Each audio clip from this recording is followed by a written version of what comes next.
Come on down to General So-So's, Bell Garden's #1 Chinese buffet and mahjong parlor. We have over 45 delicious dishes from the Orient, from kung pao to egg foo young, hot sour soup, spring rolls, dim sum, and then some. Here at General So-So's, children under 12 and senior citizens 65 and up eat half price. Remember to mention Wrestling for Wrestling and get a free fortune cookie. Add some spice to your life with General So-So's. Thank you for coming and thank you for enjoying.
Into the dark, slipping through the shadows, lurking in the night, not pronouncing any S's. Ladies and gentlemen, Sassy Assassin and Sneaky Pete! Wow. As much as I hate to interrupt this amazing entrance with our introductions, welcome to Wrestling Pro Wrestling. Bash, 24 miles from the beach. My name is the Alabama Hammer Rivers Langley. And I'm Eric Barnes. And I'm Dr. Pat Michael, and I'm back from assignment. Wow. That's right. Dr. Pat's back. Dr. Pat's back, everyone, on commentary. Unbelievable. I was on assignment excavating the ruins of the Dungeon of Doom. Wow. Really? Yes. I had to go to the land of yin and yang. We've reconstructed the bones of the Yeti, so... Oh my gosh. How are the Yeti's bones? Very uncoordinated. Oh. Amazing. Did you get hugged? I got hugged. The Sassy Assassin has some words to say. Once again, the Sassy Assassin and Sneaky Pete have been summoned by our mysterious benefactor. We have been ordered to eliminate the tag title reigns of Cereal Man and Poptart Boy. Wow. Way to kick the show off. A mysterious... But this is no ordinary mission. No, this one is personal. Because I've got a secret for all of you. Sneaky Pete and I hate sugary cereal! You two may consider yourselves the breakfast of champions and the champions of breakfast. But the true breakfast of champions is sausage, sunny side up eggs, and more sausage! A very pro-sausage statement by the Sassy Assassin. So bring your sodium-loaded selves out here. It's time to step into the shadows. Sassy Assassin laying down the gauntlet to our tag team champions. Wow, what an unbelievable statement to start this off by the Sassy Assassin. Let's see how Cereal Man and Pop-Tart Boy do. The champions of breakfast, of course, have been on a pretty hot streak here, actually, attaining just a couple months ago. Their tag opponents making their way to the ring. He's fortified with essential vitamins and nutrients, and his tag partner is delicious, toasted or right out of the package. They are part of a well-balanced breakfast and are the reigning Wrestling Pro Wrestling Tag Team Turkeys, Poptart Boy and Cereal Man! Cereal Man, a institution here at Wrestling Pro Wrestling, kind of the superhero here at Wrestling Pro Wrestling. He's joined by Pop-Tart Boy, who, winning over the crowd. Yeah, well, Pop-Tart Boy, of course, his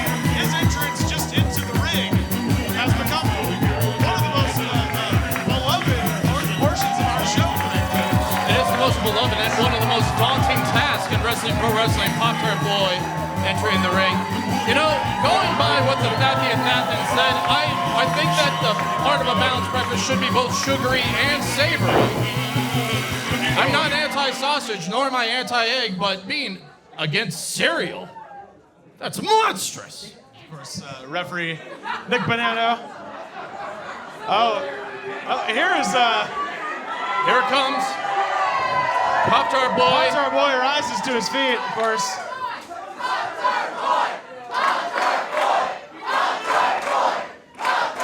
The crowd getting behind Poptart Boy. Sassy Assassin and Sneaky Pete thrown off their game very early by the crowd's love for Sassy Cereal Man. Assassin gonna get dehydrated from all that shushing.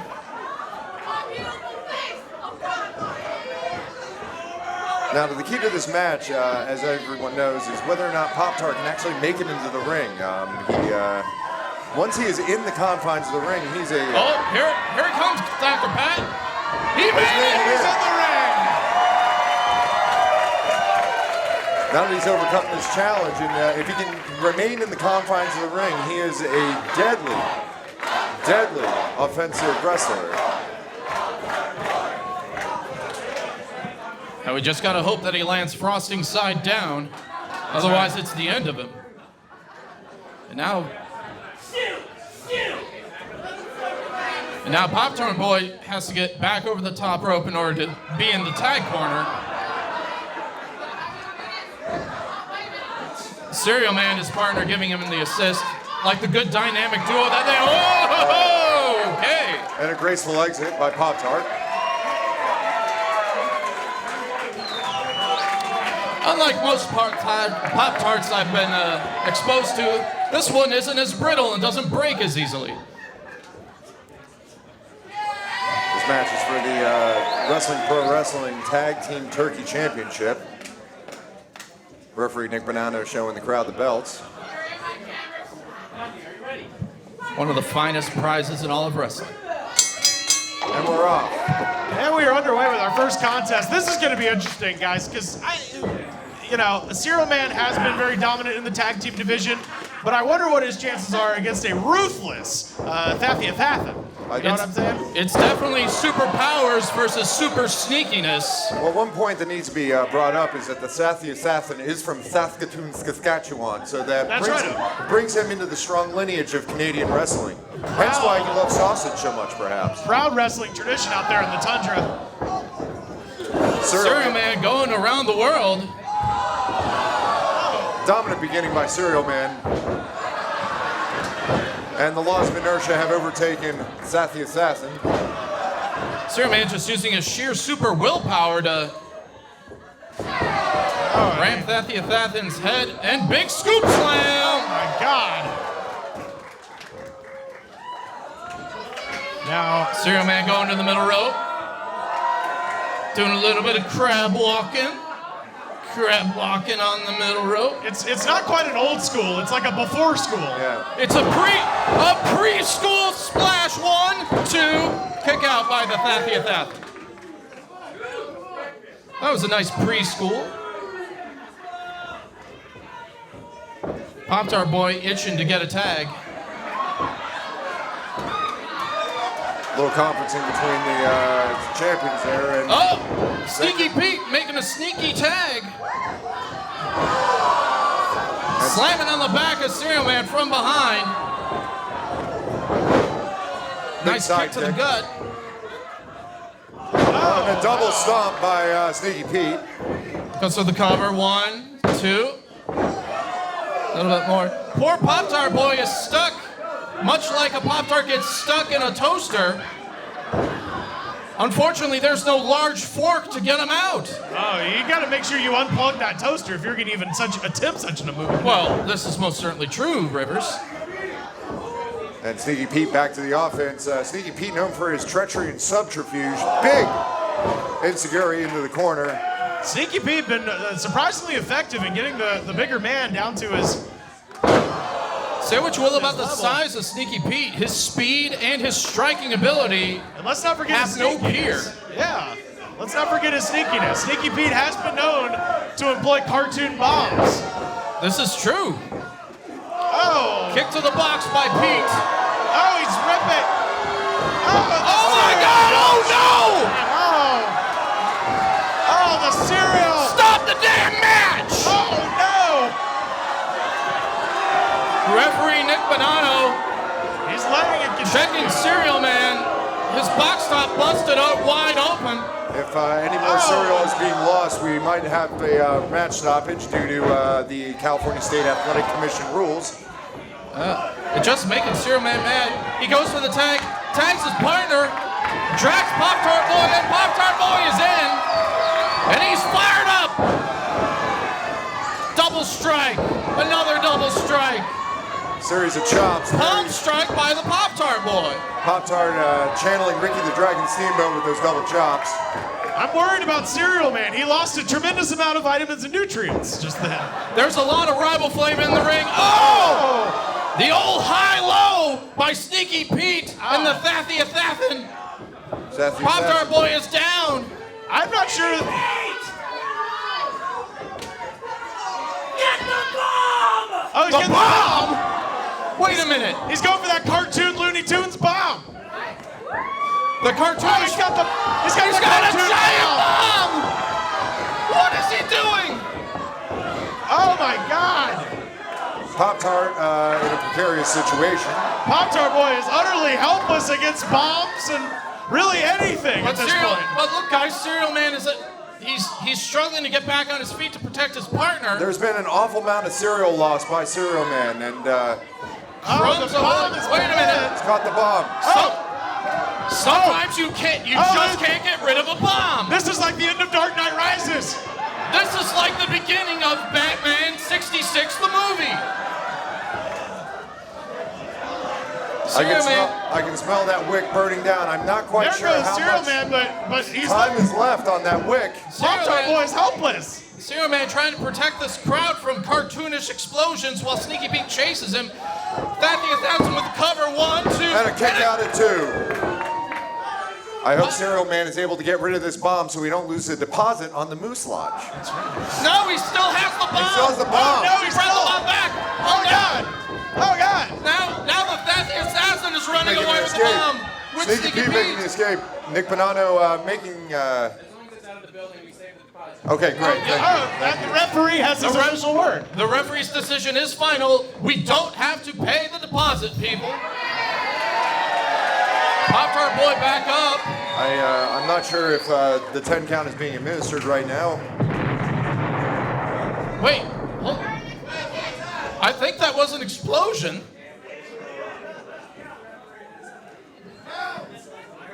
Did our villains get murdered? Oh my God. My God. Oh, is it Wabbit season or duck season? Duck season. Duck season. Duck season fire. Oh, and that. Lateral Never mind. press line. 1, Dog pile. 2. And a 3 got him. count. Champions of breakfast, victorious. Unbelievable. Sneaky Pete and Sassy Assassin plan backfired. Your winners and still Wrestling for Wrestling Tag Team Turkey Champions, Cereal Man and Poptart Boy. Well, Cereal Man and Poptart Boy have overcome the Looney Tunish antics of the Sassy Assassin and Sneaky Pete. Sassy Assassin and Sneaky Pete went deep into the Acme handbook and it backfired, but the champions of breakfast are still the champions of Wrestling Pro Wrestling. And Dr. Pat, what do you make of our fresh? Oh! My God! He managed to make it out of the ring. Unbelievable. He's still intact, folks. There will be no strawberry jam leaking out of Poptart Boy today. I don't know about you, you two, but I would pay great money to see Pop-Tart skin the cat. Yeah. Skin the frosting in his case. Indeed. Oh. But a big win by the champions of breakfast over Sneaky Pete and Sassy Assassin, who threw down the gauntlet very early on. Yeah, what an incredible way to start the show off. There was a Pop-Tart Boy, there was a bomb, We almost Cereal lost our spilled deposit. out of a man's head. Cereal is all over the ring. We have no idea who's going to clean this up. This is. I'm flabbergasted, frankly. I don't know what else to say. I am flabbergasted. I am flummoxed. I am befuddled. Are you gobsmacked? I am beflubiscuted. Oh, I'm all these things and more. I think that's the name of Purvis's dog, ain't it? Oh, don't remind me of Lord Boobasloot. That'll be coming up later. We're excited about that. That's such a shame what happened to that poor puppy. Wow. Dr. Pat, this is, it's been a minute. Welcome back. Thank you very much. It's very nice to be here in the Burbank Moose Lodge, and I'd like to take the opportunity to thank everybody here that came out to Wrestling Pro Wrestling. We have a capacity crowd, it appears, and thank you to everybody watching at home on Twitch. If you have the opportunity, come on out tonight. Bash 24 miles from the beach. Bash 24 miles from the beach. Now tell me, Dr. Pat, during your absence, you were excavating the Dungeon of Doom. Indeed. Tell me, is the water still not hot? The water is still not hot. Wow, unbelievable. Were there any sharks? There were sharks. There was an avalanche. There was an avalanche. Oh, wow. There was even a leprechaun. There was even a leprechaun? And even Ed Leslie showed up. Did you check your horoscope? Or your zodiac, if Yes. you will? Yeah. No? Yes. No? No. Yes? Yes. Yes. Oh. No. Was this sponsored by the prominent college that you lecture at regarding the Dungeon of Doom? Indeed. Wow. Yes. Unbelievable what our tax dollars are going to. This is great. I love it. Don't you dare mock the professorial duties of Dr. Pat Rivers. Oh, no, I'm mocking the I'm a Ted Turner endowed mocking chair. the state of California for paying for these ridiculous missions. Everybody knows that the Dungeon of Doom, it's in the past. You know what I'm saying? Well, that's what history is, Rivers. History is what happened beforehand. Oh, okay. But as we clean up the ring, I'd like to thank everybody for showing up here at the Burbank Moose Lodge. Absolutely. Look at it. Look beautiful. Fantastic We got a packed crowd. house. And we have a lot of great action coming up tonight. We have a couple of potential title matches. We have a monster bikini contest. A monster bikini contest. And in the spirit of summer, we have a battle royal that will be a great way to ring out the summer now that the school year is beginning. That's right, the Splish Splash Weapons Rumble. And of course, in the ring, we have Mean Janine Okerlund. Give it up for Mean On with the Janine. action. Our next match is a singles match scheduled for one fall. And it is for the Wrestling Pro Wrestling Midcard Title Championship. Wow. First opponent making his way to the ring.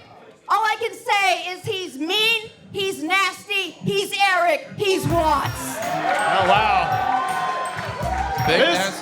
Go ahead, Mr. Langley. I was going to say, this is going to be an interesting contest. And by interesting, I mean Eric Watts is going to mop the floor with Darwin Finch. Now, It's going to be Darwin- really interesting. Now, hold on, Rivers. Darwin Finch is one of the hardiest strikers here at Wrestling. Hardiest? Yeah. What is he, a soup? He is hardy as a soup. He is hardy as strength. He is a hard man. And he has pinfall victories over Big Nasty Eric Watts. He's hardy like a soup. He is. Darwin Finch does have a couple of pinfall victories against Eric Watts, but Eric Watts has driven up his intensity quite a bit. He's one of the most dangerous individuals in Wrestling Pro Wrestling. He's probably one of the most dangerous individuals in professional wrestling in general, and standing across the ring from him is quite the challenge. And Let's not forget. Oh, he's To- there goes the flamingo. What a No na- mercy for Big Nasty. What a nasty man Eric Watts is. he's big nasty. But to your point, Dr. Pat, Darwin Finch holds a victory over Eric Watts for the Wrestle Turkey Championship. That's how Look, he got his first reign. Eric Watts was doing Darwin Finch a favor just then because he's going to throw him through that ceiling later. So it's just helping him out. And his opponent making his way to the ring, straight from the Galapagos Islands, he is the punk rock Poindexter, the slayer of bullies, and the second grade spelling bee champion. Ladies and gentlemen, your mid-card champion, Darwin Finch! What? Darwin I knew he was the punk rock Poindexter, but who's giving Darwin Finch more superlatives? It's ridiculous. As well as a 7th grade spelling bee champion myself and an 8th grade jar beach bee champion. I can relate heavily to Darwin Finch. Darwin Finch, fantastic scientific wrestler. Lab coat, he's both a scientist and a great scientific wrestler. It's very fitting. But there was quite the rivalry between Darwin Finch and Eric Watts. They had great battles over the Wrestle Turkey Championship. Both of them have held the 35 pounds of gold at one time, and I'm looking forward to them having a battle over the Midcard Championship and really boost the profile of our Midcard champion, taking it into an upper Midcard territory. And of course, Darwin Finch, Midcard champion, which is why this match is second. It's right in the middle of the card. Darwin Finch represents pro wrestling well in our Midcard division. Eric Watts not in a festive mood.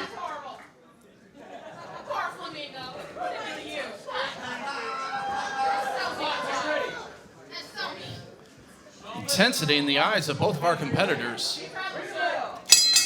And we're off. Eric Watts looking to get a... this could end early, guys. No, Darwin Finch slipping out. Attempt on the sling blade. Skips a goozle. Goes around. Finch going for a headlock, hammerlock DDT. There's miss. And we have a squaring off. The two of them have had a number of battles, and they both know each other's offense quite well. So it's going to be very difficult for somebody to get the advantage because both of these competitors know each other quite well. Oh, there went the other flamingo. Watts hates the flamingos.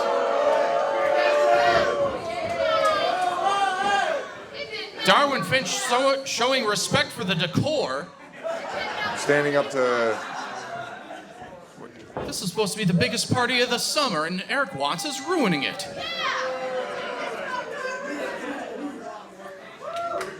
Darwin Finch.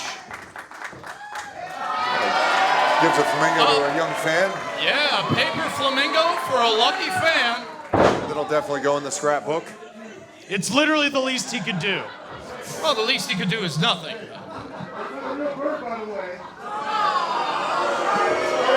Wow. Hard truths from Eric Watts. Eric Watts, an enemy of imagination. His truths are harder than his fists. Some mind games by Eric Watts early. Showing off his impressive strength and also his impressive reach as well.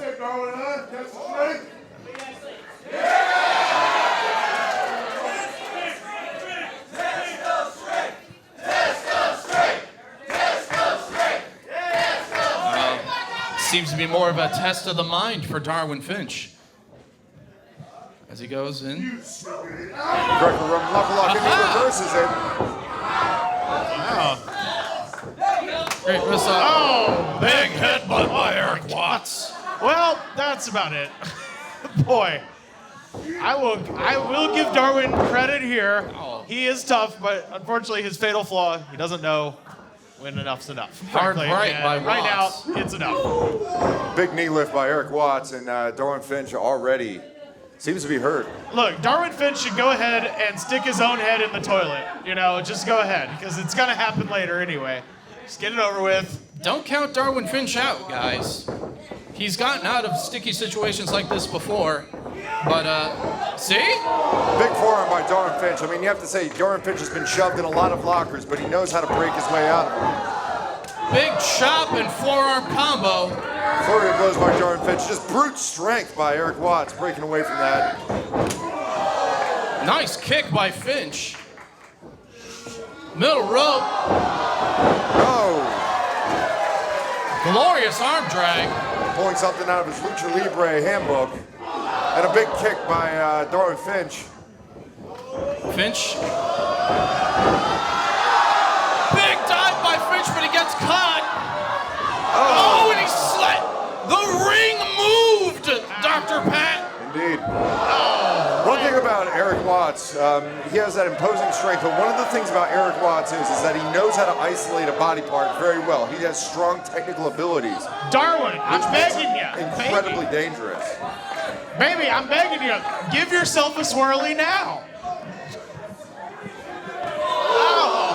I think Darwin would love to give himself a swirly if his spine weren't being bruised to hell. I mean, that's by Eric Watts. I imagine if he asked Watts nicely, he would let him leave the ring and stick his own head in the toilet. Watts trying to figure out if he'd go for destroying the decoration. Wait a minute. Okay. Thank God Eric Watts left the sun alone. Okay, he didn't get the sun. It has sunglasses. It's cute. Leave it alone. Oh my God. That was brutal. That was... There's still time, Darwin. You can quit. Darwin being rammed to the post, rammed into the apron. The ring is a weapon. Referee showing a little bit of latitude. That was a closed fist. But he knows that this match is going to be extra vicious and extra brutal, so big fallaway slam. I feel like Darwin might have bet it all on that tope suicida earlier, and now he's bust. This is just a...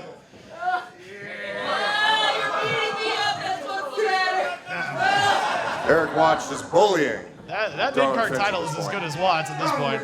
One thing that's very important to realize is that Eric Watts is in prior matches, particularly around against smaller opponents, he uses his size to punish the backs of the wrestlers. He doesn't just use his size, he's using his fist, he's using his knee, he's using the ring, he's using everything against Darwin Finch. And it does neutralize the speed advantage that Darwin Finch has against him. Finch hanging on for dear life on the middle rope. This is going to end badly. Rockabye Finchy. Goes for the cover. 1, 2, kick out. Wow. Eric Watts almost saying, stop powerbombing yourself. Stop powerbombing yourself. It's unbelievable. Don't give him any ideas, Rivers. Just describing the action as I see it. Oh, wow. This is... Going for a Cobra Clutch mixed in with a Camel Clutch Cobra Clutch combo, it looks like. Imagine a camel that is both a camel and a cobra. That's the scariest thing I ever heard, Dr. Pat. I saw that at the Dungeon of Doom. Oh, Jesus. I'm so happy you're alive, Dr. Pat. Thank you. But Finch gets out, jumps from the middle, gets caught again. History repeats itself. Big slam. 2.5. Darwin Finch taking a beating, but he is the hardiest member of the WPW roster. Rivers, look at the heart he's shown in the ring. Oh, you're saying hearty like he's got a bunch of heart. I thought you were saying hearty like he was a soup. He's both. He's hardy like a soup, he's hardy like his heart, and he's hardy like solid. And Eric Watts about to pluck the sun from the very ceiling. Finch begging Eric Watts to... Oh! Darth Watts takes out the base like Star Killer. Darkness falls upon WPW, but wait a minute. Finch reverses. 1, 2. And a 2 count. It's too big. Big Sling blade by Finch. Darwin Finch collecting himself. Goes in. Big forearm. Follows up with a big, wretched elbow to the face. Look. To the face. Acid drop by Finch, goes for the cover. Oh, almost a 3 count. I keep telling you, Rivers, don't discount Darwin Finch. Look, it's a nice little comeback, but I think, honestly, if Darwin Finch just said, hey, Mr. Watts, I'll put myself in a locker, he'd let him leave, you know? After school special! Oh, boy. Darwin Finch calls his shot. The bell has rung. It's time for after-school activities. He shouldn't have said that so loud. Well, even if he did tell him, and he gets the money. Eric Watts. Wow. Watts escapes. Pop-up, knee lift. Oh, wow. Pump kick. Pulls him up. Big Lights slam. out. Oh! Darwin Finch only evolves. He cannot die. Like I said, to his own detriment, he doesn't know how to quit. Has him up. And a big slam. Oh! Oh, and Even Even a choke slam bomb can't keep Darwin Finch down. Millimeters from a 3 count. Eric Watts showing a bit of frustration. Darwin Finch went for that after-school special, and that was actually impressive that he was able to get Eric Watts up for that amount of time. Eric Watts, about 260, 270 pounds, very large man. You're right, Dr. Pat, that's nothing to sniff at. But Eric Watts is just toying. Oh no! He's got the last sign! No! Darkness will fall upon wrestling, pro wrestling, if he does this. Don't rip him down, don't. We can't return them to the dollar store, Eric. That trip to Party City would have been wasted. It's allowing an opportunity for Darwin Finch to... What's happening? Oh! Is he here comes He's our... gonna punch the sun in the... Wait a minute! Oh! Roll up! Hold on! Oh, it's... 1, 2... He got him! Wow. That was a fluke. That was a fluke. Your winner and still Wrestling Pro Wrestling Midcard title champion, Darwin Finch! The sun may have fallen for Eric Watts, but the sun rises on our Midcard champion, Darwin Finch.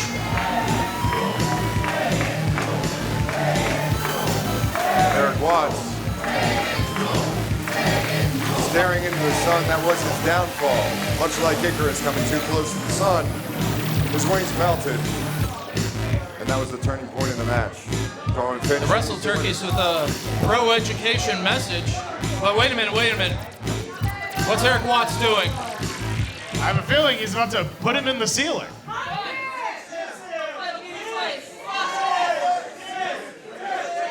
Does he want his lunch money? Wait a minute, hold on. Watts with the mid-card title. Darwin, all you rather stand up, dude. You kidding me? I don't care. I'll fight you all day long.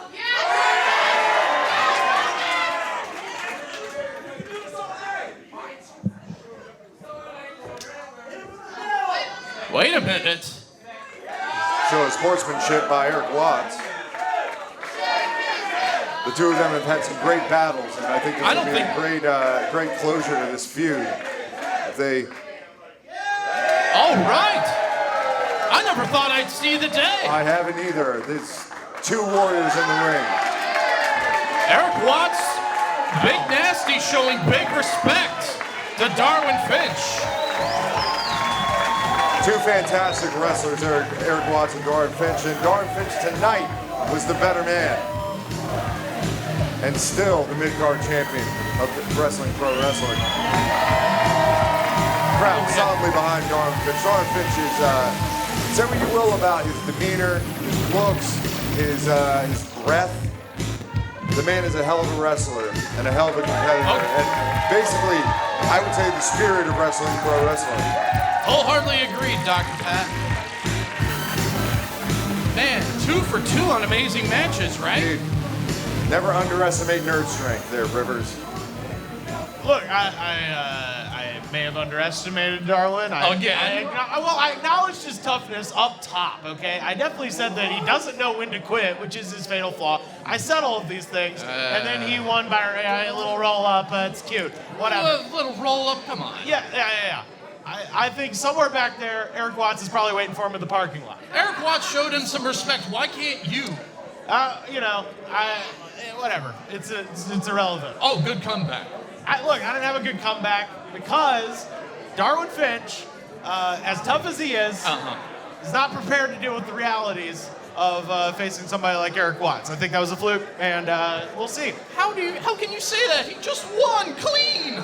He rolled him up. It's Oh. I think Eric Watts. You give him the best 2 out of 3. Let's see what happens. Oh, best 2 out of 3. That's what I'm saying. Give him the best 5 out of 7. See what happens. Wait a minute. Wait, oh! What's happening? Oh, there's referee Isaac Hayes. It sounds like somebody came into this world as a reject. I hope we can look into their eyes. Oh, we can't. They're wearing sunglasses. Look at the size of the flames. It's Devastator 2.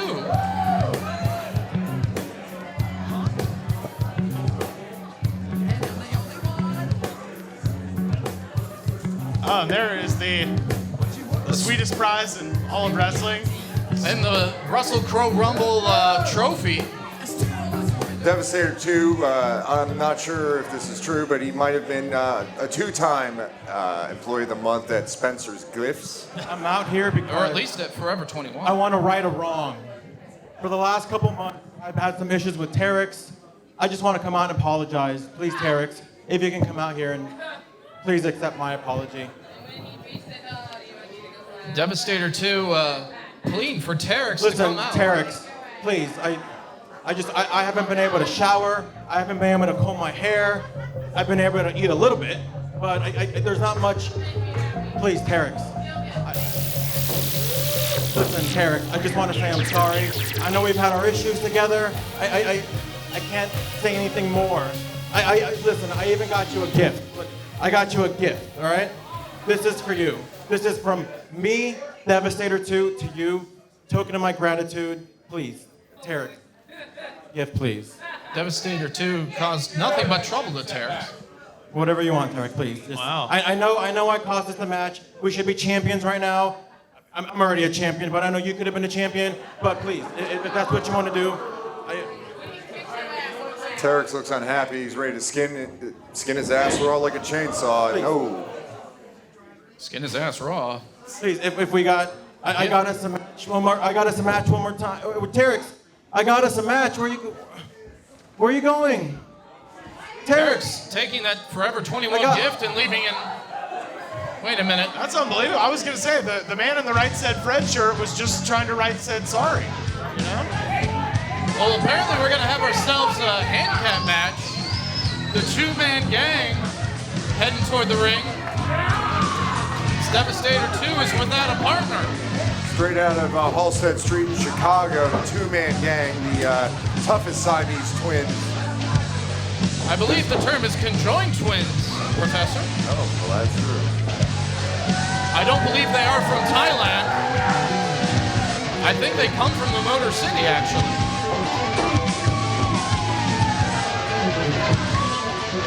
Well, last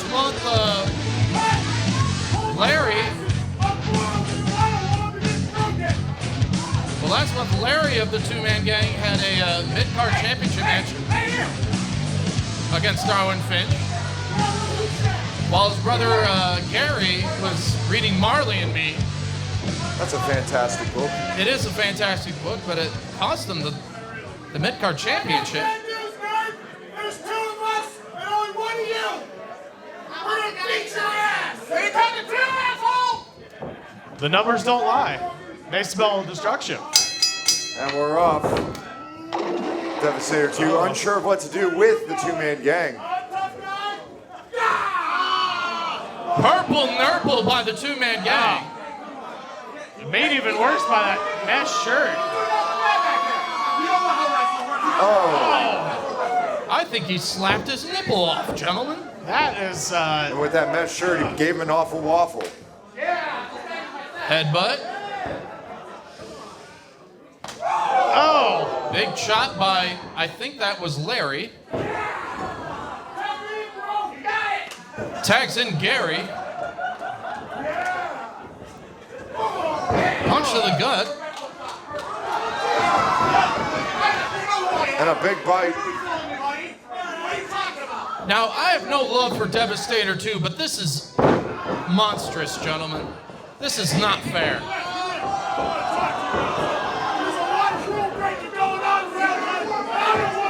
Devastator 2 suffering a wedgie. It's very difficult wrestling the two-man gang. I mean, the two-man gang is a... The thing about the two-man gang is that the two-man gang can attack you all at once, or, as we see, the one half of the two-man gang is able to distract the referee. Well, they're also the masters of the schoolyard style. Oh. Who knew that when the poet laureate of Florida, Fred Durst, said he wanted to break stuff, he meant Devastator 2's head? I just hope that bandana doesn't taste like hot dog flavored water. Another wedgie. Oh, that was a massive wedgie. Devastator 2 better watch his chocolate starfish. That wedgie was almost atomic, gentlemen.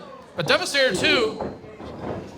Series of blows by Series of Devastator 2. strikes. Oh. Double kick to the gut. And results may vary on that comeback. Double stunner by the two-man gang. No one knows what it's like to be the man that was knocked down by the two-man gang. Wait a minute. Wait a minute.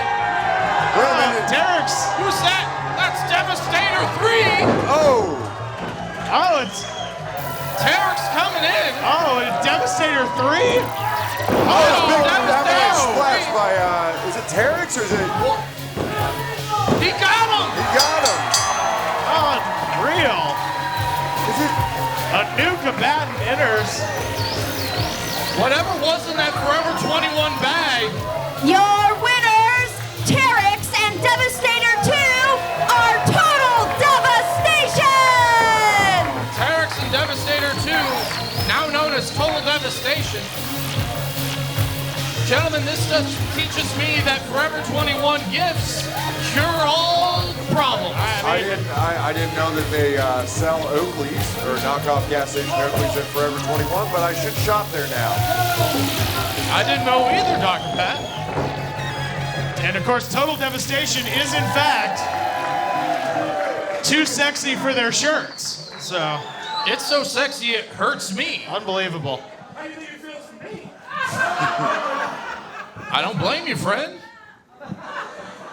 Devastator 2 quite happy with this turn of events. I mean, he was being absolutely mauled by the two-man gang, and menaced by the two-man gang, but he found his partner. Yeah, he found a partner. We got new competitors in our tag team division, guys. Well, he's so excited that he left behind his prizes. Well, I mean, the wily antics of Devastator 2 combined with the power of Terex, who can stop them? Well, it's not just the power of Terex, it's Terex with all of his power, anger, aggression, plus he's wearing a very uncomfortable mesh shirt. That can only make him angry. That's what I mean, he's gonna be pissed. Yes, he's pissed already. I can't wait. But you gotta have faith. Oh, let's go back to Mean Janine. Thank you very much. Ladies and gentlemen, I'd like to announce a very special person coming out to the ring now. You know him as Jeff the Frying Pan Man. Frying Pan Man. In the universe of wrestling pro wrestling, he is one of the most feared individuals because that frying pan has incredible power, and nobody wants to be hit with it. The ultimate nullifier of wrestling, pro wrestling, that frying pan that Jeff wields. Because there's nothing worse for a wrestler to lose than their identity. And with that frying pan, when that comes across your face, you have lost your identity. You've lost your gimmick. You've lost yourself. And now, making their way to the ring, he's the former boxcar superstar gone 90210. And he's got a rotten attitude, and she's a tea-drinking Sasquatch. They're both all accompanied by the man who might be the devil himself. Ladies and gentlemen, D. Evil's Army! The hottest sports agent in sports entertainment, D. Evil, Dennis Evil, the man with the red right hand. Followed, of course, the ring by Hermes Rottenbelly. And what's the dog's name, Eric Carnes? Lord Bootlesnoot. There we go.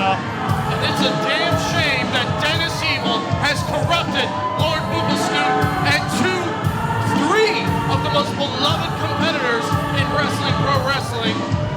Sam Squash, the Hobo, and bringing out the brother of Gentleman Jervis, Purvis Rottenbelly. Dennis Evil. And the stakes are high tonight because if D. Evil has his way, all the members of his team's opposing team will have to shake his hand and thus join his army. But I'm not going to focus on that. I'm going to focus on the good guys winning and D. Evil getting smacked across the head with a frying pan and freeing all of these people from his evil spell. Sorry, I'm very passionate. It's okay. D. Evil's army is tired of waiting. This battle will end now. Nessie, Jiminy, Gentleman Jervis Cottonbelly, get out here now, for your fate awaits you.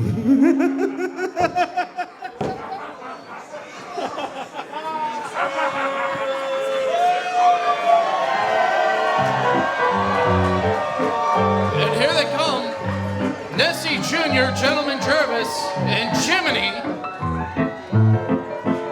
fighting on behalf of their former friends and Pro Wrestling.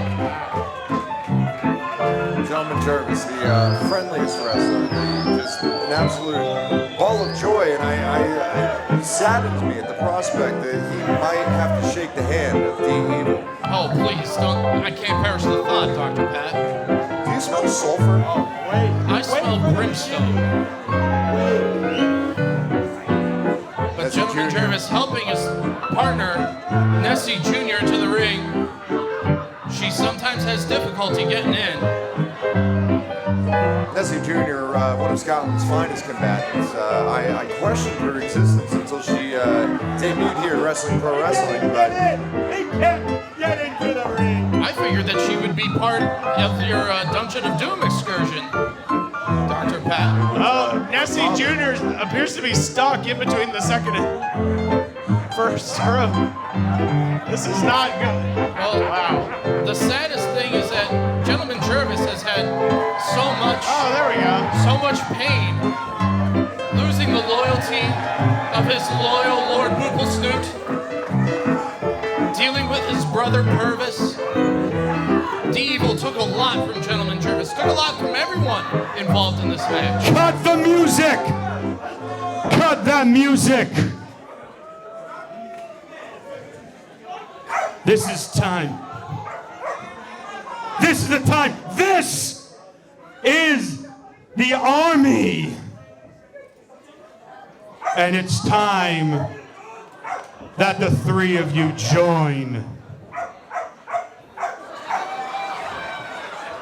The way this match is going to go is very simple. It will be the three of you against the three of them. When my army defeats you, you will have no choice but to do what you should have done a long time ago. And that's shake my hand. Wow. He's right. He should have done this a long time ago. Oh, you stop, Rick. And on top of that, you will witness us finally have our feast and eat your dog. oh my God. Oh, wow. This is the person you're backing, Rivers Langley? Hey, that mean, you know. A puppy eater? Hey, what?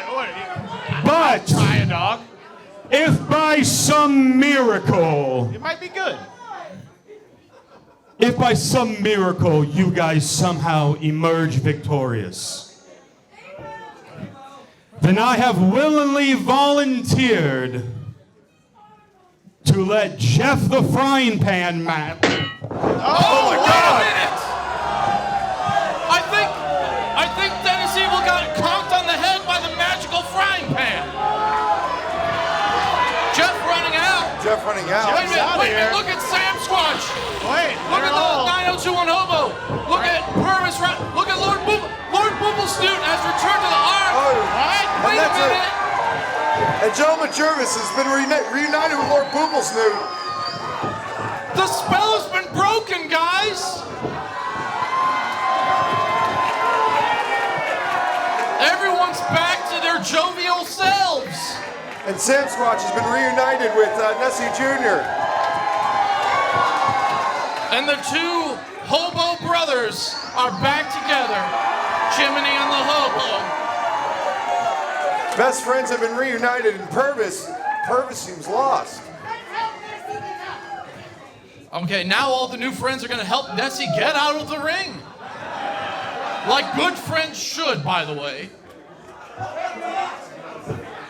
Purvis looking a bit beleaguered. Well, wait a minute. I was going to say, I believe Purvis was created out of pure evil, if I'm not mistaken. I don't think he has a good persona he can return to. Wait a minute, hold on.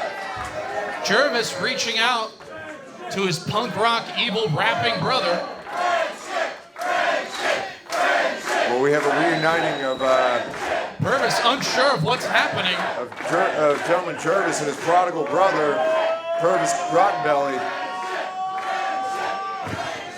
Does Purvis even have the capacity to hug? We don't know. We're about to find. Yeah, there we go. No. Somebody has some brains left. Some people are just born evil. Yeah, we watched him being born in this very ring. Well, yeah. Wait a minute. Hold on. What's happening here? He reaches out. Okay. Purvis shedding the shirt of D-Evil, and appears that he has been reunited with his fate.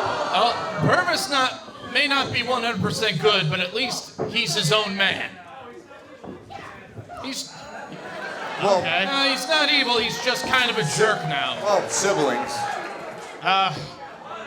Meanwhile, Dennis Evil appears to be out cold from that frying pan. Gentleman Jervis showing his capacity for unconditional love. He's been reunited with his dog. He's been reunited with his brother. We've had brothers reuniting with brothers, best friends reuniting with best friends. And Evil appears to be vanquished. This is unbelievable. And Referee Isaac Hayes checking on the man now formerly known as D-Evil. He probably doesn't remember who or what he is. D-Evil, honestly, the most successful sports agent since whatever the Rock's character's name is on Ballers. Like, it's I wouldn't even go so far to say that he was the most successful one since Arliss. Since Arliss, exactly. He's Ladies better and than gentlemen, Arliss. I have to announce all D-Evil Army shirts are half off tonight. Oh, wow. Okay. Hey, it's a win for everybody. Everybody wins. Be sure to visit the gimmick table at the northwest corner of the building. Wait a minute. Oh, there's As the man formerly known as Dennis Evil is exiting, our WPW champion, Ricotta Flair, seems to be coming out and entering. Ricotta Flair has come out, the Culture Boy himself, the WPW Wrestle Turkey champion, carrying the 25, 30 pounds of gold, carrying on that lineage that goes back for months. Yeah, the 85 pounds of gold, but last month, Dr. Pat, his allies, the Fromage Horsemen, walked out on him after Ricotta Flair said some not so flattering things about his teammates. These guys they're brothers. They're thick as cheese. Look, they're thick gonna as be cheese. That's the expression. The penthouse party is not the same when you aren't with your teammates in Ricotta Flair.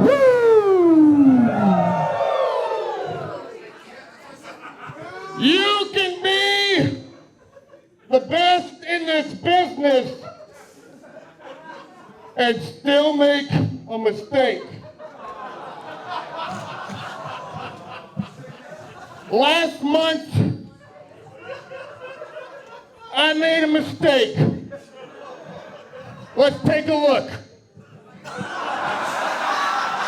Ricotta Flair referencing our invisible Titantron 9000. We don't have a screen? I thought we had this. Okay, layaway. Okay. Well, fine. What happened last week is I was out here with the best out of wrestlers alive today. And we had some fun. And I said a couple of things that maybe I shouldn't have said. But I still believe in who we are as a group, because Fromage forgives. Fromage forgives. Fromage forgives. Come on, guys. Come on. Wait a minute. Here come the rest of the Fromage Horsemen. Parm Anderson, Gorgonzola Anderson, and Tully Blancheddar.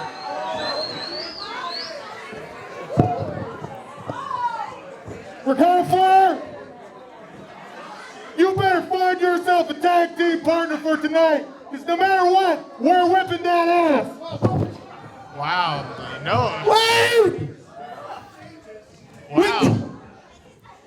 Apparently we're going to have ourselves a cheesy tag team match, everybody. Between members of the Fromage Horsemen against our champion, the courteous player in the game, Ricotta Flair. And you can't spell forgiveness without four. That's right. I'm absolutely shocked. It was one of the most elite forces in wrestling. Pro wrestling is imploding. You know, the Fromage Horsemen. I think it's gotten spoiled there, Dr. Pat. It's gone moldy, and not in a good way. It's gone bad. The cheese stands alone. Cheese stands alone. I hope the Dario. There goes Ricotta Flair. Wrestle Turkey champion Ricotta Flair, he's lost. I mean, without his compatriots, his comrades in the Fromage Horsemen, it's not the same. Will he be able to dominate the same? Will he be able to tear up a Marriott or Hilton penthouse the same way? How many trays of kamikazes does he have to throw away because he doesn't have his comrades with him? But before all of those questions, the big question is this: who the hell is he going to find as a tag team? I know, he's isolated himself from everybody in wrestling, pro wrestling, with his brash talk and his arrogance. Who's going to drink all those blue fish bowls if Parm Anderson isn't around? Who's going to introduce Mean Janine Okerlund? I suppose that's you. Okay, Mean Janine, take it away. Thank you, guys. Are you guys ready for a three-way match? First, making their way to the ring, they are the New York Times best-selling authors of the critically acclaimed book, 69 Things I Want to Do to You. No opening is too big or too small for this team. They weighing in at 550 pounds and hailing from Uranus, they are the Rubber Baby Leather Daddy! Baby Leather Daddy! Fan favorites here at Wrestling Pro Wrestling. The masters of mind games and other sorts of games. The fighters of Fat Life, Rubber Baby and Leather Daddy. Reunited, and it feels so good. At least to them. Oh no, there it goes with the camera. Oh, and then...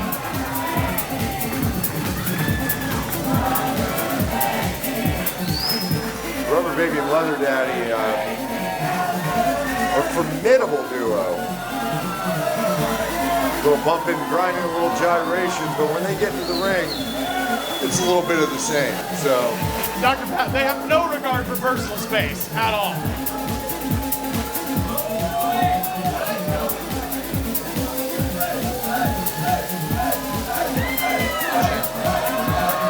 oh, and we have a sandwich here.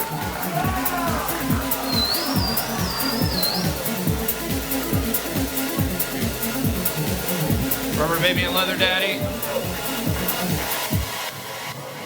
They had some friction earlier in the year, but They always have friction, Eric Barnes. Lots of friction. That's sort of how they like it. Next, making his way to the ring, he is the most funny comedy wrestler in the galaxy. He is Kikutaro! Leader of the Buffet Club, Kikutaro. The Clown Prince of Osaka, Kikutaro. One of the stalwarts here at WPW.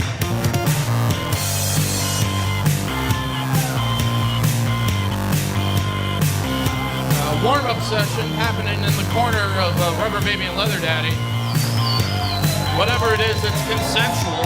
That is a self-flagellation with a cat of nine tails, Eric Barnes. Don't ask me how I know that. Oh wow! Leather Daddy. Kikutaro has wrestled in a number of bizarre situations. I don't know if he's wrestled in one quite this bizarre. Look, Dr. Pat, I love Kikutaro as much as anyone else, but there is a Leather Daddy whipping himself in the corner. Let's talk about that. It's unbelievable.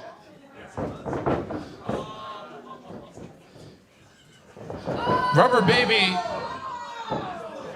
lack of object permanence getting the best of him in an entertaining fashion. Oh, simple.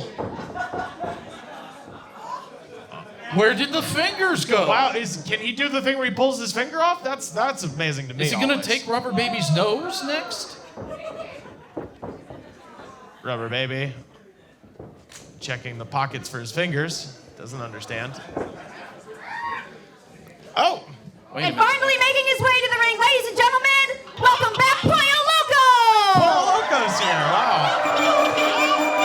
El Pollo Loco, member of the Young Clucks. Yeah, here comes El Pollo Loco.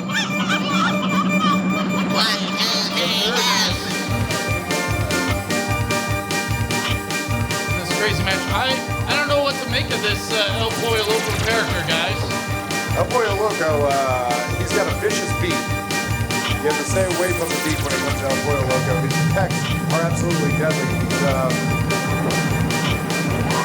He has a history with the Young Ones. I'm surprised that his friends, Chickadee and the Midnight Turkey aren't here to back him up. But unfortunately, we won't be able to have a super chick party since the other members of the Young Clucks aren't here, as you mentioned.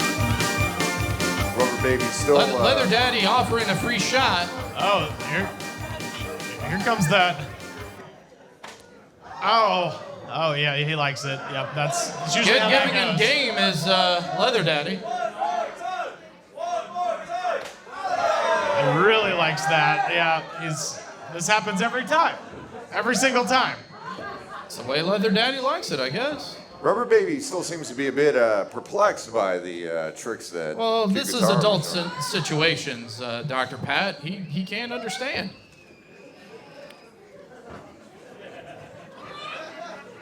A moment of bonding with the referee. Referee Isaac Hayes is. They don't need to be any more bonded. Referee Isaac Hayes has been in a number of these very bizarre matches with Rubber Baby and Leather The Daddy. psychological warfare has begun in the corner, guys. I don't envy referee Isaac Hayes in a scenario like this. We got Kigutaro, who's mischievous. We got a chicken man, and we have whatever Rubber Baby and Leather Daddy are. You speak about psychological warfare with Rubber Baby and Leather Daddy, but one thing to mention about Rubber Baby is that he also has the capacity for biological warfare because he has a Pampers full of mayhem. That's right. Yeah, loaded diaper, biological weapon. This tag team is almost unstoppable, frankly. Rubber Baby showing off his coordination and development of his hand-eye coordination with the clapping. He knows how to walk well. Oh, he's pecking those fingers. El Pollo Loco. Vicious wrist lock by El Pollo Loco and Babies don't know how to be gentle with chickens.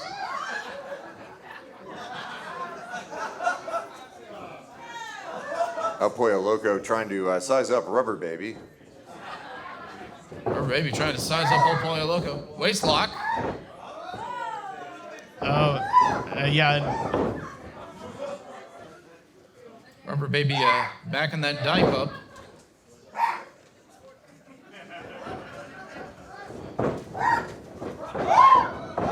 Go behind by Rubber Baby. El Pollo Loco trying to get advantage and hit Rubber Baby with that Bach body drop that he is so famous for. Rubber Baby taking the most of that 5 count. The thing about Rubber Baby and Leather Daddy is that they make the most of that 5 count. There is no safe word with them. They do not have a safe word. They don't have a safe word, but I'm very perplexed as how Rubber Baby is old enough to count to 5. It's impressive. He's advanced. He's taking advanced placement classes. Oh, that's true. I mean, good for him. Baby geniuses must be working well for Rubber Baby. It didn't work well for New Line Studios. Oh, I meant Baby Einstein. I wasn't referring to the film, but regardless, there's a match happening, and El Pollo Loco now outpowering a baby. Greco-Roman knuckle lock by El Pollo Loco. Which one of these grapplers will come up short first, the chicken or the baby? Oh, there goes that Pampers to the gut. That's never good. Oh, nice. Great snapmare by Rubber Baby into a chin lock, or should I say a beak lock? Gobble lock. Hey, Rubber Baby can't be choking the chicken. Come on. no good. There's a member of the audience here that's in attendance that's about to get married, and little did he know that he was going to get a little adult entertainment with Rubber Baby and Leather Daddy. That's right. Here. Kikutaro Pollo enters. Loco tagging in Kikutaro. Pollo Loco trying to make peace with what occurred to him. Now, Kikutaro is actually inviting Leather Daddy to be tagged into this contest. Leather Daddy tagged in. Leather Daddy appears to have had some electrolysis done. He's looking quite smooth. Leather Daddy likes what he likes. Both men strutting their stuff. Kikutaro doing his own version of the chicken dance. I gotta know what Kikutaro is thinking here. Inviting a fresh man into the ring, even a... There's nothing fresh about Leather Daddy. Leather Daddy, the Folsom Street bully, has him down in that Greco-Roman knuckle lock. Takes advantage.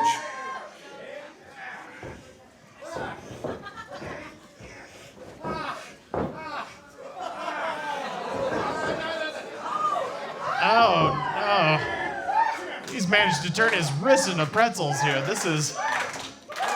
El Pollo Loco rallying the crowd to get behind Kikutaro. Kikutaro has made a fatal mistake because... and he just hit him with that... Wait a minute. Cat of nine tails. That cat of nine tails gave Leather Daddy strength. Well, the thing about Leather Daddy is that he both enjoys sadism and masochism. So that's what makes him so deadly in the ring. Oh no. And you know he loves that, too.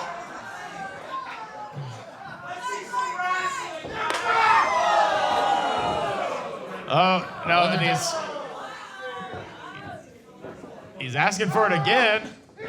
Oh, no, the titty twister. Ow. No matter what Kikutaro tends to try, it just seems to please this Leather Daddy. This is the problem facing Leather Daddy and Rubber Baby, is that at a certain point, they just get too horned up, you know? At that point, they become unstoppable. Another kick to the giblets by El Pollo Loco. Oh, this is... Eventually, they're going to learn that this does not work. I think that eventually is in a fertility clinic. Leather Daddy hulking up, only getting stronger by the strike to the scrotum. Each ring of the bell just makes it resonate more stronger. Kikutaro winds up. And Rubber Baby looks on as Leather Daddy is... No matter how many times it looks like a home run, it appears to be a foul. This is very foul. Very interestingly, Isaac Hayes has not disqualified Kikutaro because... Isaac Hayes just, What's the point? Isaac Hayes just... Considering everything that's happening is consensual, Isaac Hayes is just letting it go. This is... Multiple conches right to the gooch of Leather Daddy. Leather Daddy kinking up. When it comes crashing down and it hurts inside, he just...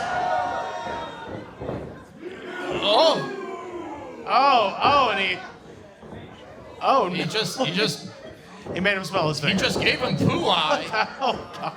I think. This is...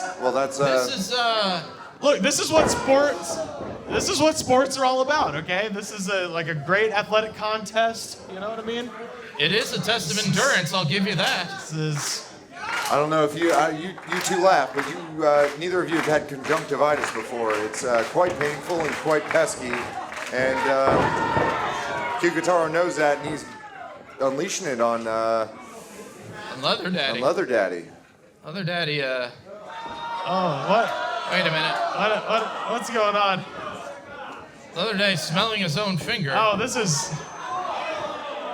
Doing the old mole rat stink palm. Yeah, I was about to say, this all seems very familiar. Smell over to Kikutaro, who's dazed, and down he goes. He's paralyzed, it appears. Not taking advantage with the cover. Oh, wait a minute. Hold on. Goes for the cover. 1. And 2 count. Puts Leather Daddy, I'm not sure.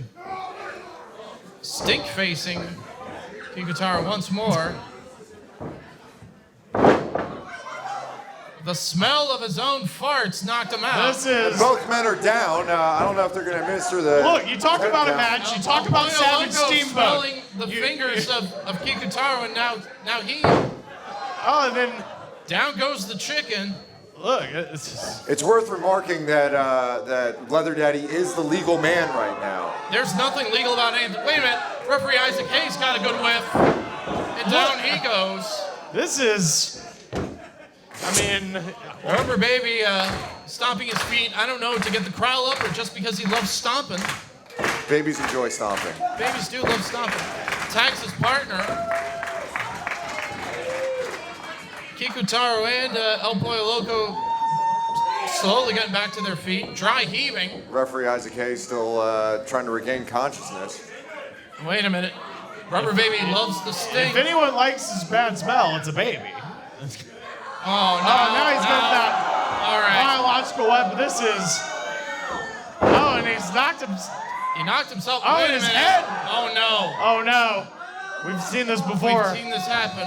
Whenever Rubber Baby loses his head, violent things tend to occur. Strike to the head. And another.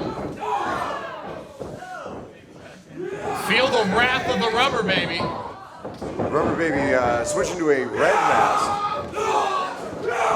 Multiple clotheslines into the corner. Big power slam by Rubber Baby. And Kikutaro. Oh, that might have been a mistake there for Kikutaro. You don't want no part of this headless baby. Nothing more dangerous than a headless infant. Full Nelson by Rubber Baby. Wait a minute. But El Pollo Loco's got a plan. Oh, he's pacified the baby. Oddly enough, not with a pacifier. And Rubber Baby has gone from Angelica to Tommy Pickles. Rushes in. Oh, meeting of the minds. El Pollo Loco and Kikutaro taking advantage. He dumps out Leather Daddy. Multiple pecks to the head by El Pollo Loco. Wait a minute. Shining Wizard. And that connects on Rubber Baby. Goes for the cover. 1. It's almost academic at this point. And the 3 count. Wow. I mean, you talk about classic matches. That's got to be one of the greatest matches I've ever seen. Your winners, Kikutaro and Pollo Loco. Pure athleticism. Just 4 individuals just really getting in there, competing as hard as they can. I mean, this is a real moment for tag team wrestling. People will talk about this match. In 50 years, we'll still be saying, I was there when they all smelled their fingers and passed out. I thought the match was crappy, and I don't mean it was bad. I just meant crap was involved. Whatever. This is as good as the Midnights versus the Rock and Roll as far as tag team wrestling goes. Get Jim Cornette on the phone. Get Meltzer on the phone. 5 stars. Tell Keller about Wrestling Pro Wrestling. Rubber Baby and Leather Daddy in defeat. Still, well, when it comes to Rubber Baby and Leather Daddy, even when they lose, they win. And Kikutaro offering us a smell. We're good. We're good. Thanks, man. We're good. Appreciate it. We're good. Thank you, though. We're not trained, so. Kikutaro politely offering me a whiff of his fingers. Oh, Rubber Baby's embracing the Wrestle Turkeys in the worst way possible. Rubber Baby doing a good old body roll. Well, the thing about Rubber Baby and Leather Daddy, win or lose, they still have a wonderful time, and they still take the time to broke the fans. So. Now he loses to it.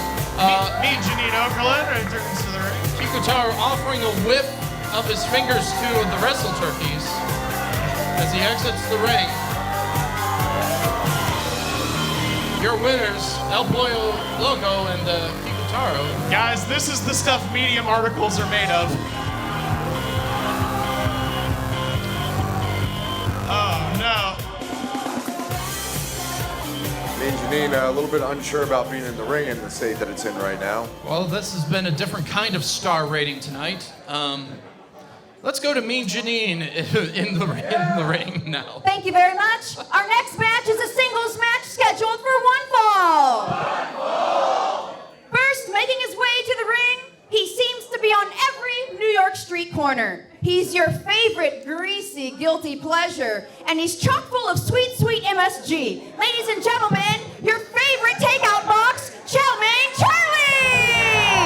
Chow Mein Charlie making his way to the ring. Chow Mein Charlie, a very unique competitor, very angular. Which in the ring makes it very difficult to take down, but once he comes down, it's very difficult for him to come back up.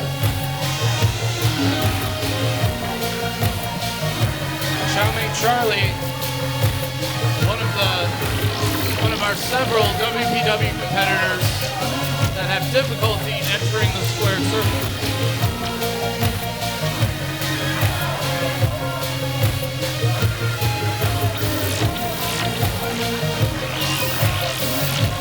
Here goes Charlie. He comes up and over. He's in it. Look, Chow Mein Charlie needs to get together with Poptart Boy and make it hang her class, because he's great at it. Well, in previous times I've seen Chow Mein Charlie face off with Nessie Jr., and the two of them had quite a bit of trouble getting into the ring. I don't even think they ever got into the ring. WPW Classic. And his opponent, making his way to the ring, he unleashes mystical mayhem upon us plebeians. Here we go. He's magical and mysterious. Ladies and gentlemen, welcome back, the Great Branzino! The mighty mini magician, the Great Branzino. This man's entrance to the ring is always one of the most incredible things you'll ever see, frankly. Highlight of my month, every month he's here. We're so happy to have him back. The Great Branzino. Small in stature, tall in magical power, the Great Branzino. Eventually making his way to the ring.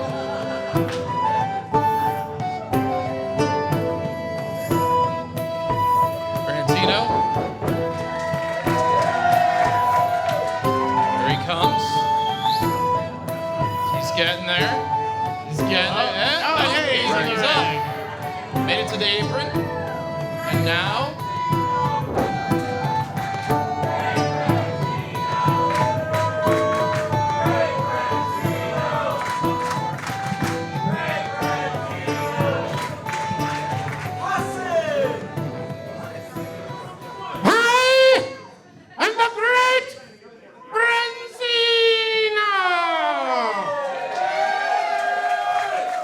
And I have returned after 3 long months away from wrestling, pro wrestling. And I have only one thing to say. I'm sorry. I used to be very mean and called people hussies. But in the 3 months I was away, I changed. Now I want to use my mystical magic to help people. Chow Mein Charlie, I have a special magical potion that will make your business thrive. Oh, that Chinese restaurant has been in perpetual failure for 2 years now, so he can Shall use I this. give it to him?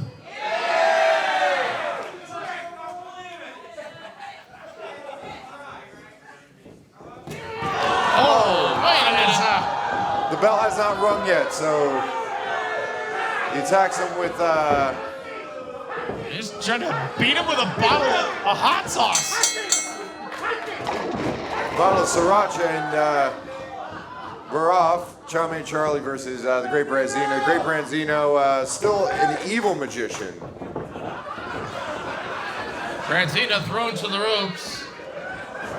Preparing. Oh, and there, of course. Charlie missing the clothesline. Branzino keeps going. It's very hard when one is 2 feet tall and the other can't see. It's a... Oh, wait a minute. Chow Mein Charlie is down. And as we said before, once he is down, it's very difficult for him to get back up based on Based on turtle composition. physics. Yeah, I mean, these are two of the most spatially complex wrestlers here in Wrestling Pro Wrestling. Wait a minute. He's a walking average. He figured it out. Great Branzino forcing Chow Mein Charlie back up with his magical powers. And he's ripping the whirlwind. Unbelievable. Much like Prospero and the Tempest, he is causing a bit of a storm that's overcome Chow Mein Charlie. Now he's on his back. Chow Mein Charlie, he's a walking advertisement for not only his Chinese restaurant, but also for Life Alert. Well, he fell and he can't get up, yes.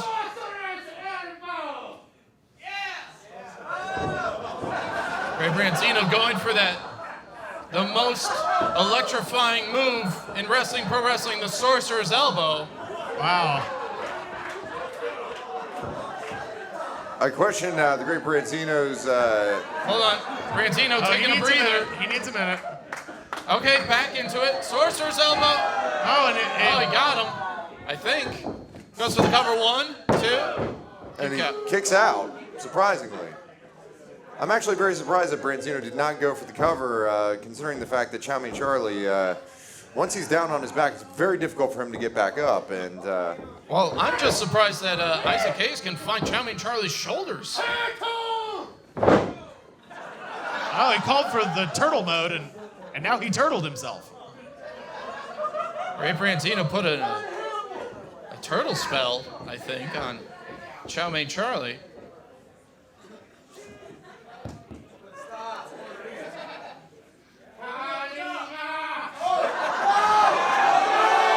Wait a minute. I've seen Temple of Doom before. Wait, no! Oh my God! What has happened? Oh my God! It can't be.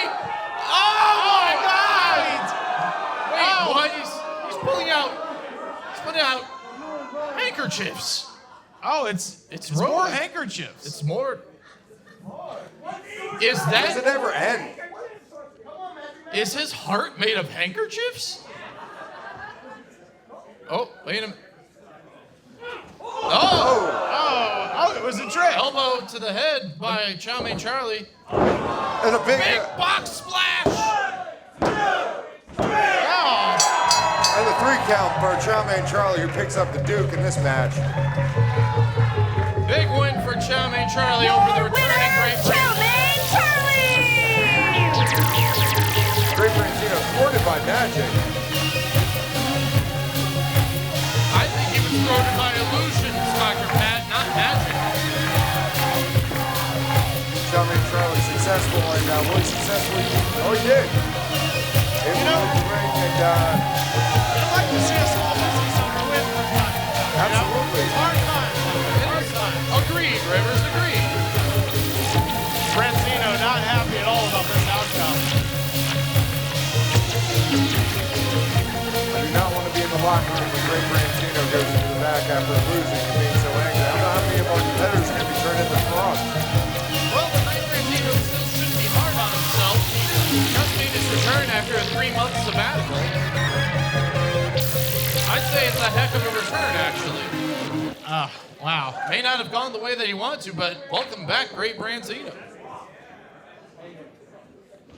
Oh, wow. Man, what a magical, mystical match that was, gents. Outstanding. All right, let's go back to the ring to Mean Janine Okerlund. Thank you very much. Now, ladies and gentlemen, it's time for something very special. It's time for our Wrestling Pro Wrestling Bikini Contest! Oh, bikini contest, my favorite part. Here we go.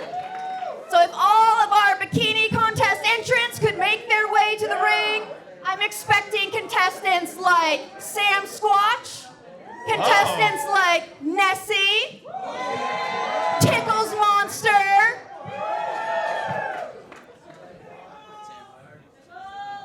Who's gonna come out first? Oh, it looks like Sam Squatch. Sam Squatch. It's truly a hot girl summer this summer, and we're showing a little bit of cryptozoological skin or fur, or scales in this case. Sasquatch modestly covering her top, but showing off the rest of her goods. Yeah, here.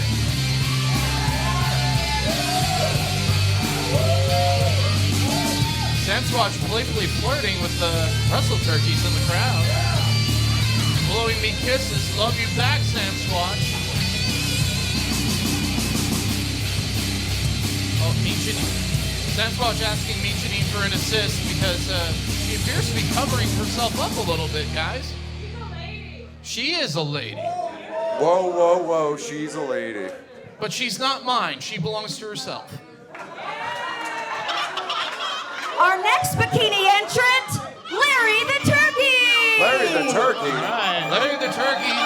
So this is a very inclusive bikini contest. We have some of the male cryptozoological figures and some female cryptozoological figures here at Wrestling Pro Wrestling. And Larry the Turkey, Larry Chew the Turkey is getting down. Larry the Turkey is shaking that dark beat. Shaking that tail feather. Yeah. I don't know if we're gonna have turkey breast tonight, but I was gonna say turkey's of course the largest breast in the poultry world. I can definitely see a couple of drumsticks there. look at the meat on them drumsticks, Dr. Pat. I'd like to thank everybody tuning in on Twitch, by the way. And on YouTube. And our next bikini entrant, the Tickles Monster. Tickles Monster. Tickles Monster.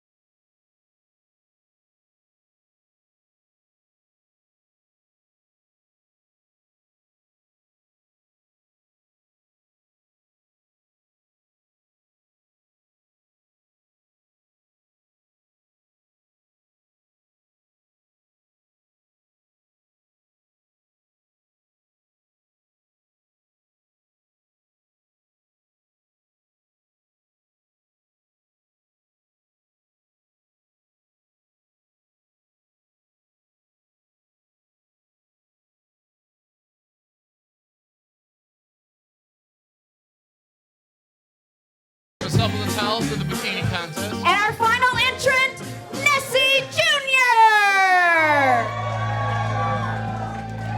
Wow. You leave the employ of the hottest sports agent in America and you're reduced to debasing yourself. It's really Give a it shame. a rest. It's really a shame. Nessie Jr. out. Here comes Nessie Jr., our final contestant in the bikini contest.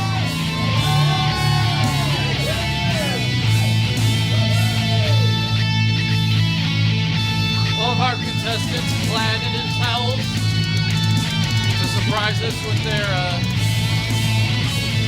bikinis. I wonder what clan's part that Nessie Jr. is wearing on her bikini. Oh, we're all gonna find out. Is she gonna go Campbell? Is she gonna go McCoy? We don't know. I'm very interested to see.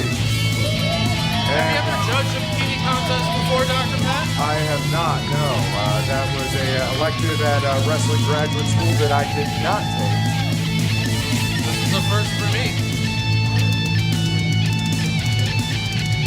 Rivers, have you ever judged a bikini contest? Oh, many times. Have you now? Shout out to everybody at Club La Vila down in Panama City. Okay, bikini entrants. So the name of the game is, we start with one. You want to do a sexy towel and reveal your great swimsuit or bikini, all right? Show these fans what you got. Think first, we're going to start with the Tickles Monster. Tickles Monster? No? Good to go. Take it away. Tickles Monster going first. Oh! All right, beautiful board shorts. Indeed. And a little popping and locking by the Tickles Monster. Yeah. Those are some very nice board shorts. I really like the print. Board shorts, the best kind of bikini. And a Excellent work. nice booty shake at the end. Next, I think we'll Caramel go with Electra. Larry the Turkey. Let's see what you got. Larry the turkey. Trotting his stuff. Oh. Big reveal. Whoa. What a sexy one piece, I believe. I'll be honest, there's a tickle monster in my view. Oh boy. Not quite sure. Oh, what? Oh, Whoa. look, thank you. Wow. We got a private viewing. Wow. Ah. That's Next contestant But to still shake very their modest. stuff. Yeah. And Let's that's see it very from modest, very Nessie tasteful. Jr. See what swimsuit she's wearing to this competition. Junior Whoa. doing her best to take off the towel. Whoa.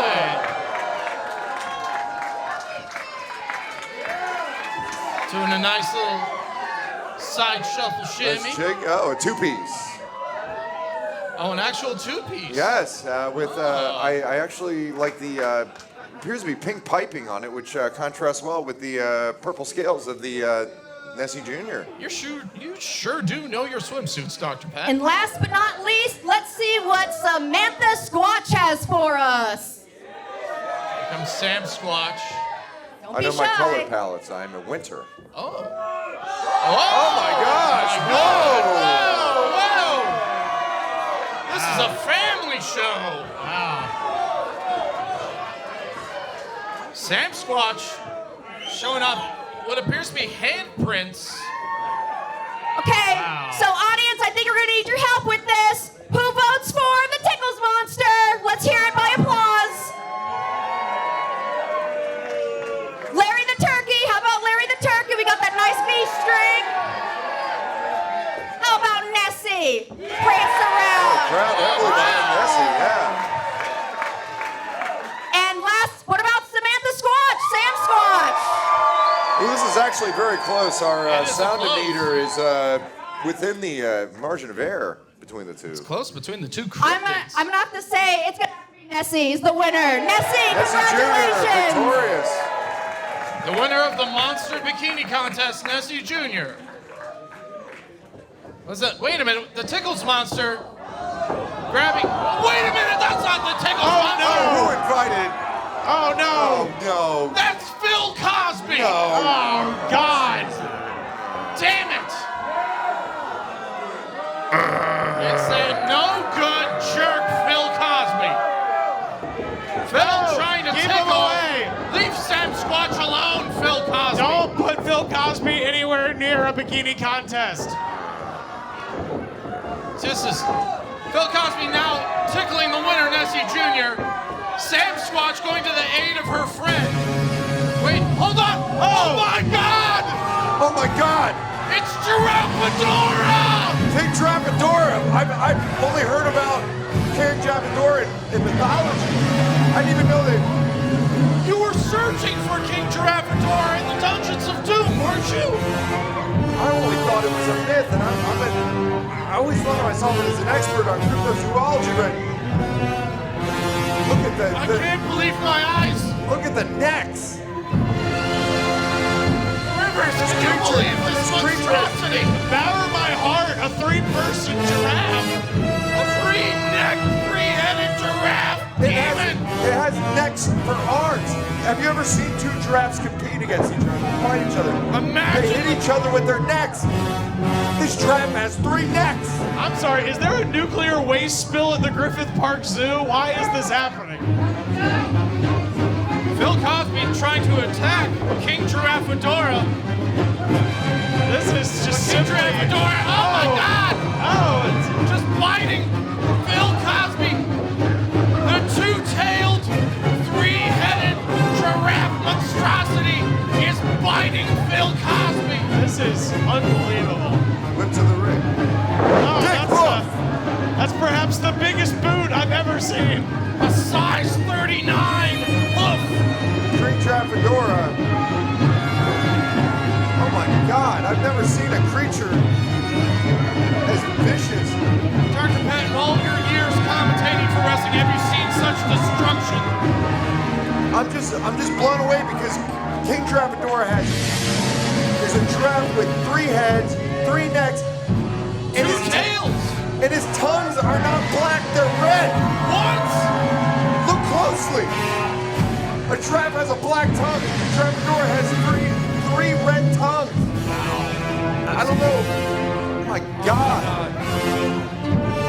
Now that King Giraffador is in WPW, no one is safe. I mean, my question Not is... even it's attacking the wrestle turkeys.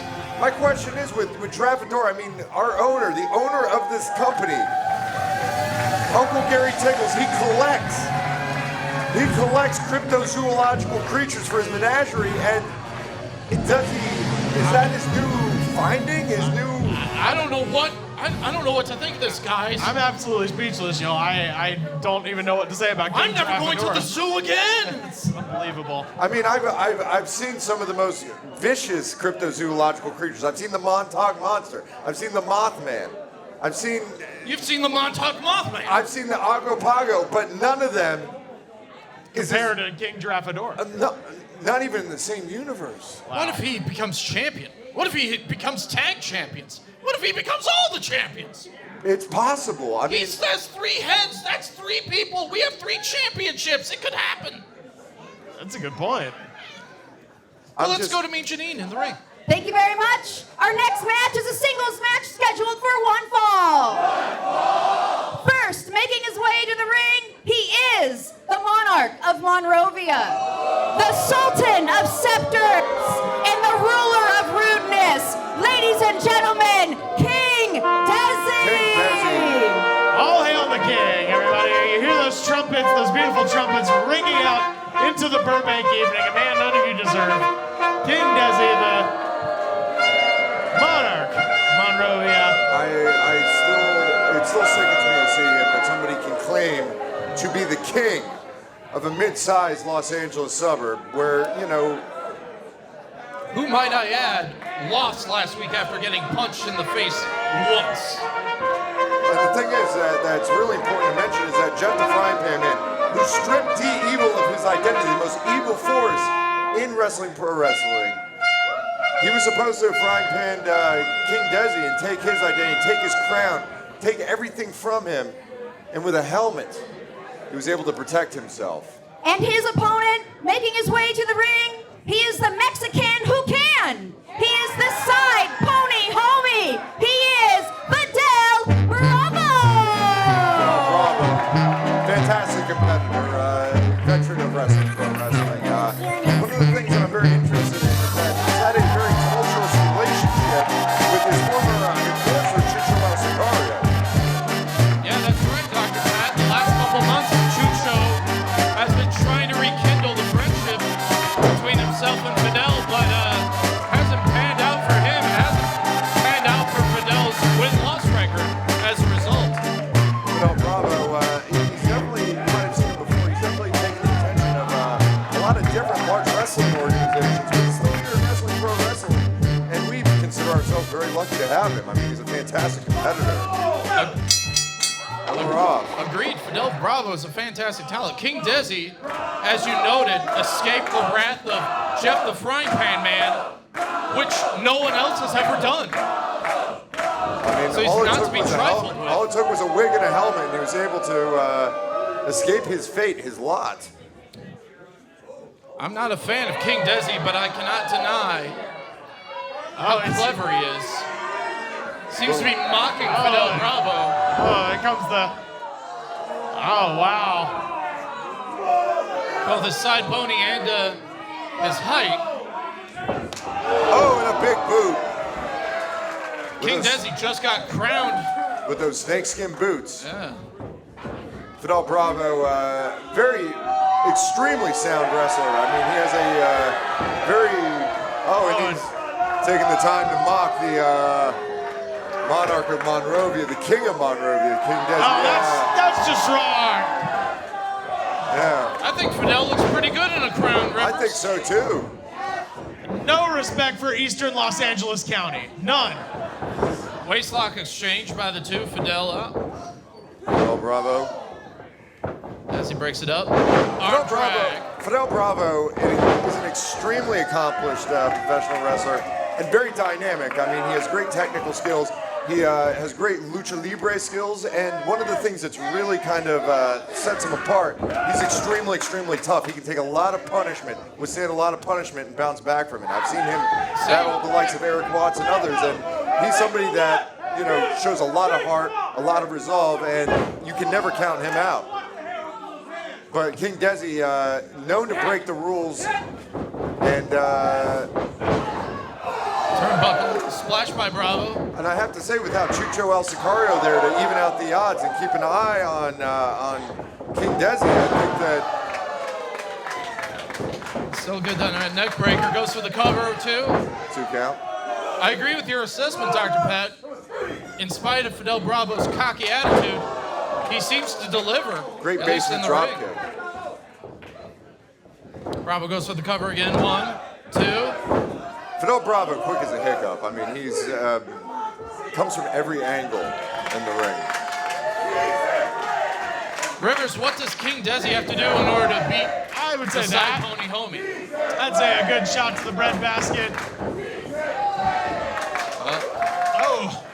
Desi tossed to the outside. Bravo looking to fly.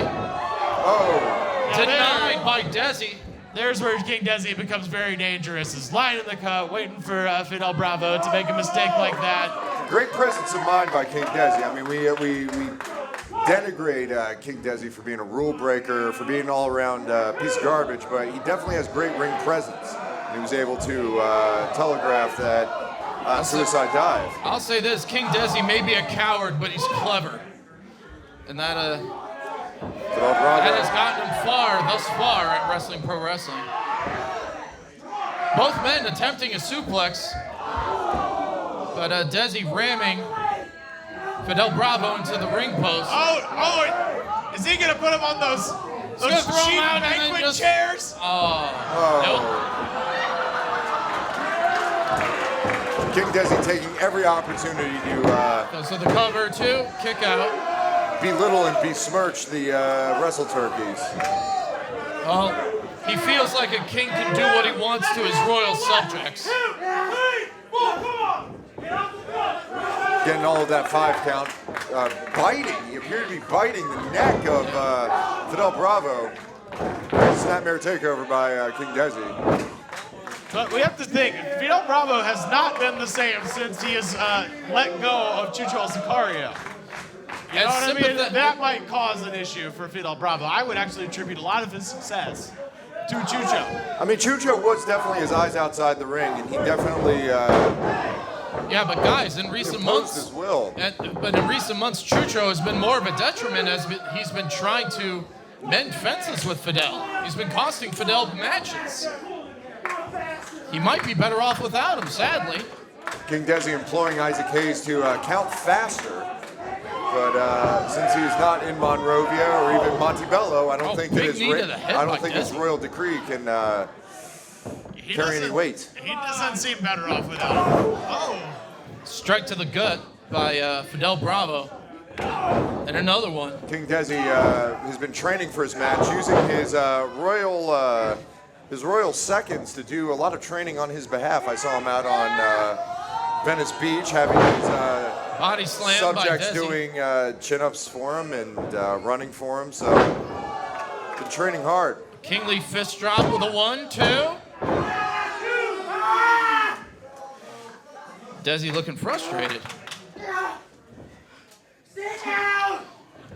Well, it appears, Pat, this royal training of his doesn't seem to be leading him to victory as of yet. I'm curious with King Desi why he has a Band-Aid under his eye. I don't know if he went to a Nelly concert or what, but look, Desi is just trying to teach Fidel some respect. You know what I mean? Well, it appears that Fidel is a bad student. He's trying to teach him some massive clothesline, back elbow. Fidel Bravo firing up.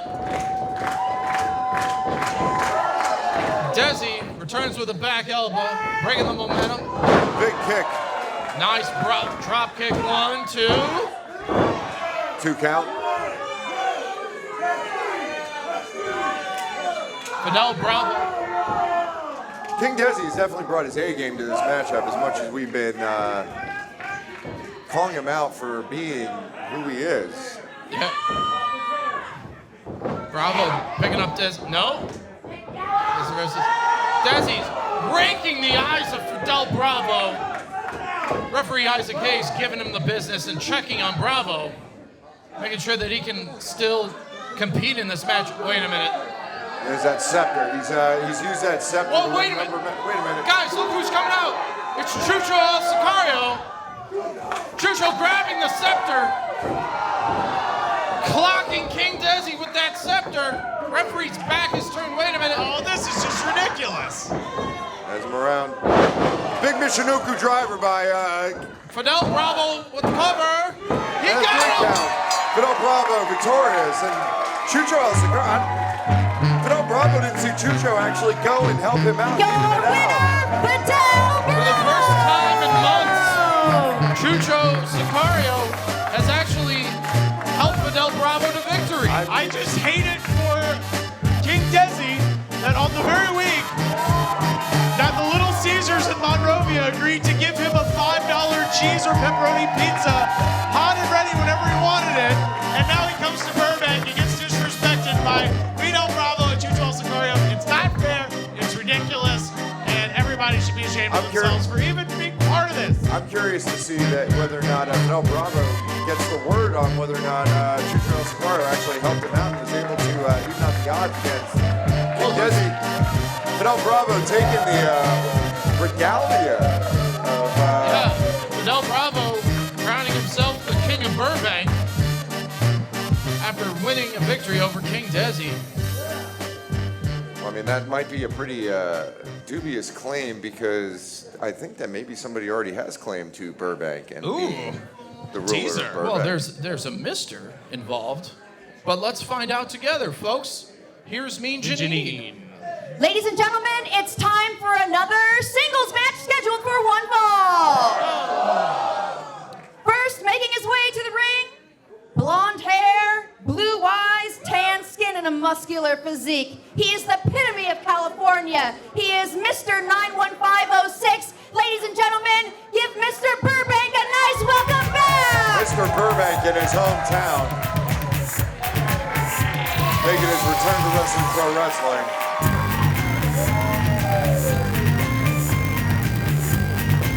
Massive strength and wonderful physique of Mr. Burbank, the muscle man of Magnolia Boulevard. That's right.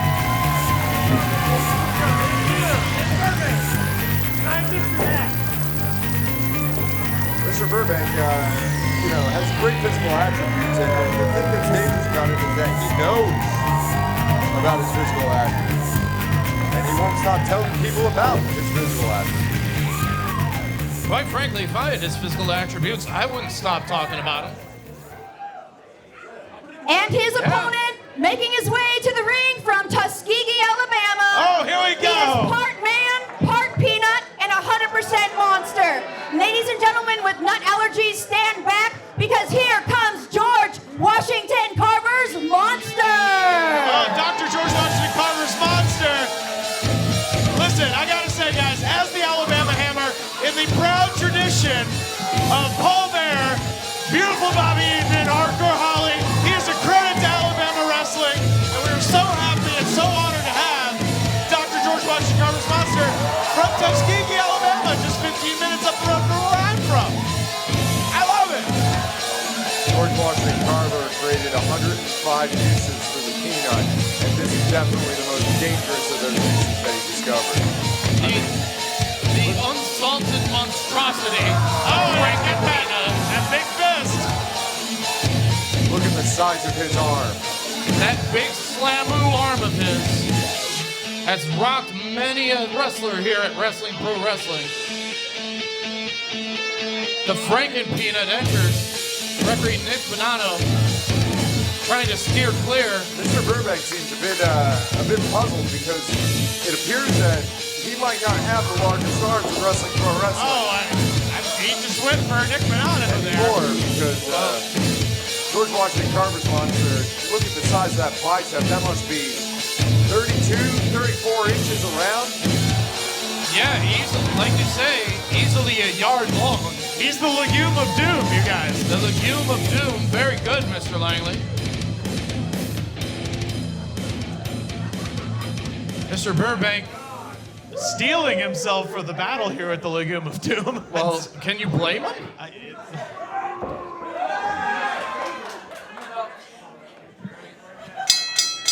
And we're off. And George Washington Carver's Monster, a tough nut to crack.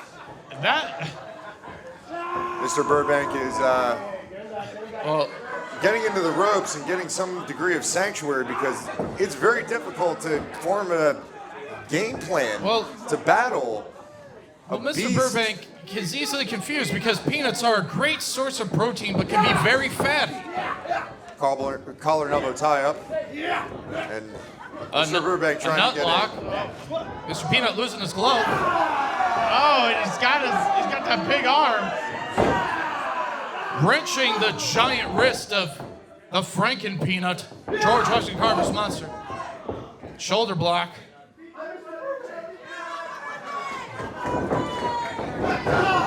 Mr. Burbank oh my God. Exposed brain! He's exposed his brain! Mr. Burbank trying to slam the Franken Peanut, but he just eats that big peanutty fist. Oh. And another fist drop by the monstrosity. Oh my God, and then a 2 count by Mr. Burbank. I'm actually shocked that he kicked out because I am also very shocked he kicked out. And especially, everybody knows, I mean, with that exposed brain, the Viking Warrior Victory Boulevard, Mr. Burbank. I was going to say won't stay down, but look at the size of his fist. I mean, that's the size of a cinder block or a large or multiple frying pans or a large igloo cooler. I don't know. I mean, his brain has been exposed. I mean, what happens when the brain is exposed of George Washington Carver's Monster? I've been away. Well, apparently it oxidizes the brain to superhuman levels. Wait a minute. What does he have? I mean, it's a weakness and a strength, apparently. He has... Wait a minute.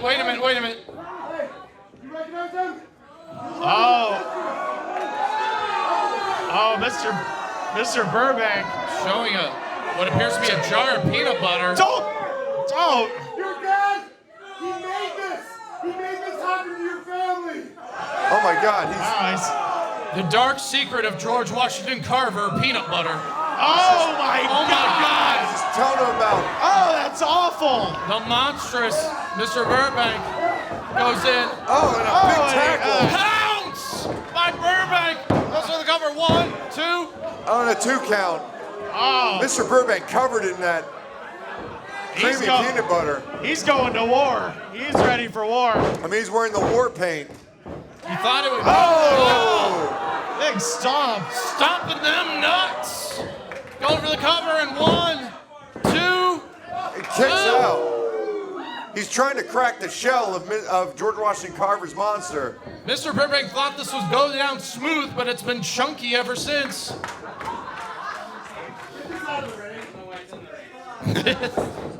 Oh my gosh! Oh, and he hit it right in the brain!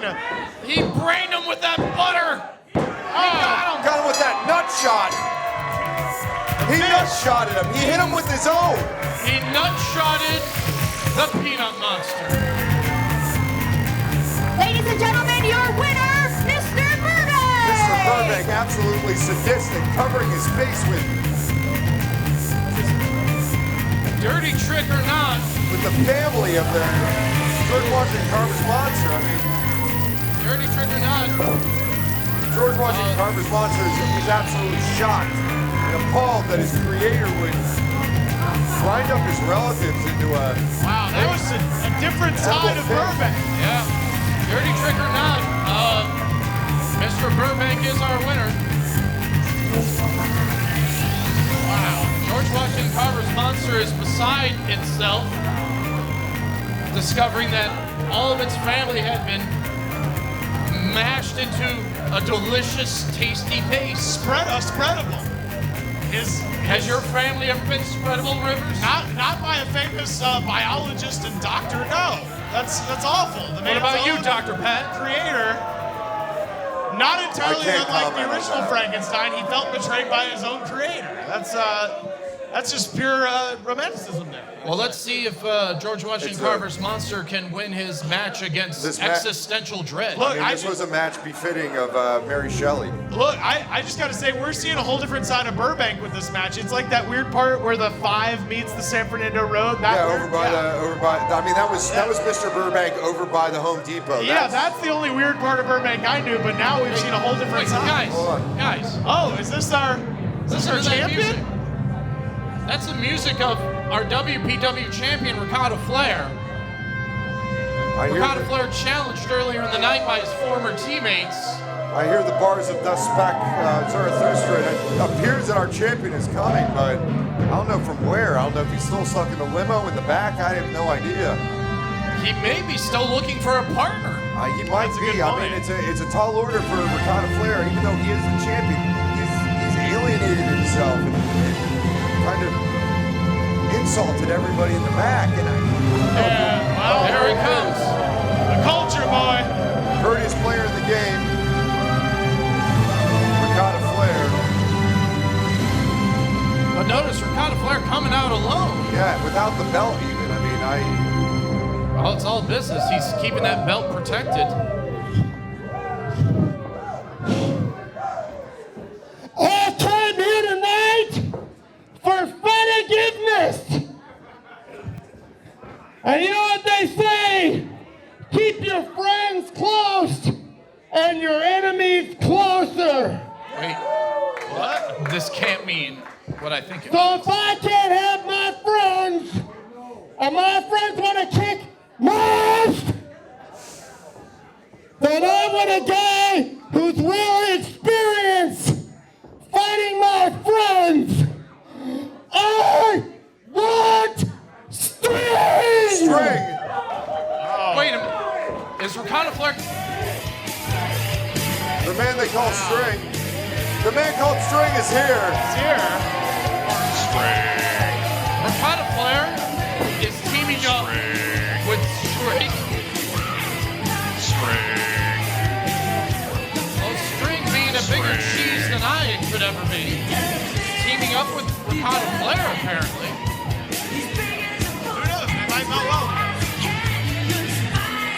I mean, curds of a feather cling together, I guess.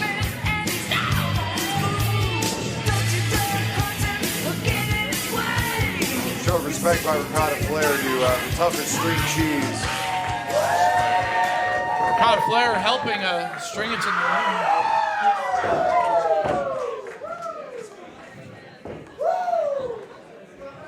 Wow, offering a sportsman-like handshake. I mean, 2 rivals.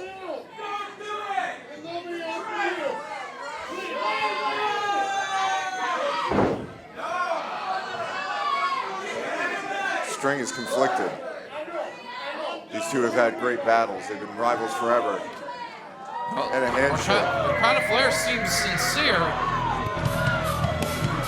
as the other members of the Fromage Horsemen approach the ring.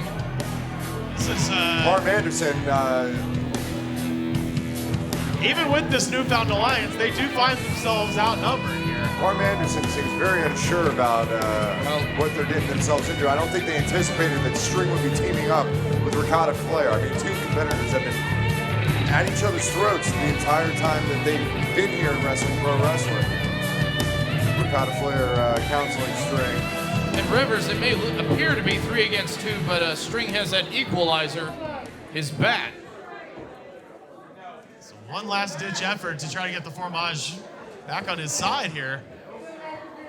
Tully Blanchard and Gorgonzola Anderson want none of it. I mean, this is shocking. If they're able to... Parm Anderson saying a bad word right at Ricardo Flair's Parm Anderson not wanting to... String defending his new friend and partner, Ricardo Flair. Seems like a great idea. He's getting between... String doing the honorable thing. Getting between the Fromage Wait, hold Horsemen. on. Wait a minute. Horsemen. Wait a minute. What's Ricardo Flair? No. Ricotta Flair. No, it can't be. No, it appears that he's sizing up the Fromage Horseman. I hope that's what's happening. It's gotta be. Wait a minute. No! This was a setup all along! Ricotta Flair, what are you doing? They're absolutely tearing String apart. The Fromage Horseman rubbing his face in the mat. Putting a horseman beat down on his. They're peeling him away. The timekeeper ringing the bell trying to... Well, they knew that String was the biggest threat to Ricotta Flair's championship. Vicious spinebuster by Parm Anderson, and it's a figure four. Just the figure fromage, just snapping the string cheese. Can somebody from the back? Can somebody from the back come out here and stop this? Let's get some help out here. The referees, the officials are coming out. Oh, they've got that. Oh, and now they're attacking the officials. Fromage Horsemen are beating down the referees. Gorgonzola Anderson has String's bat. Will they please stop beating the cheese?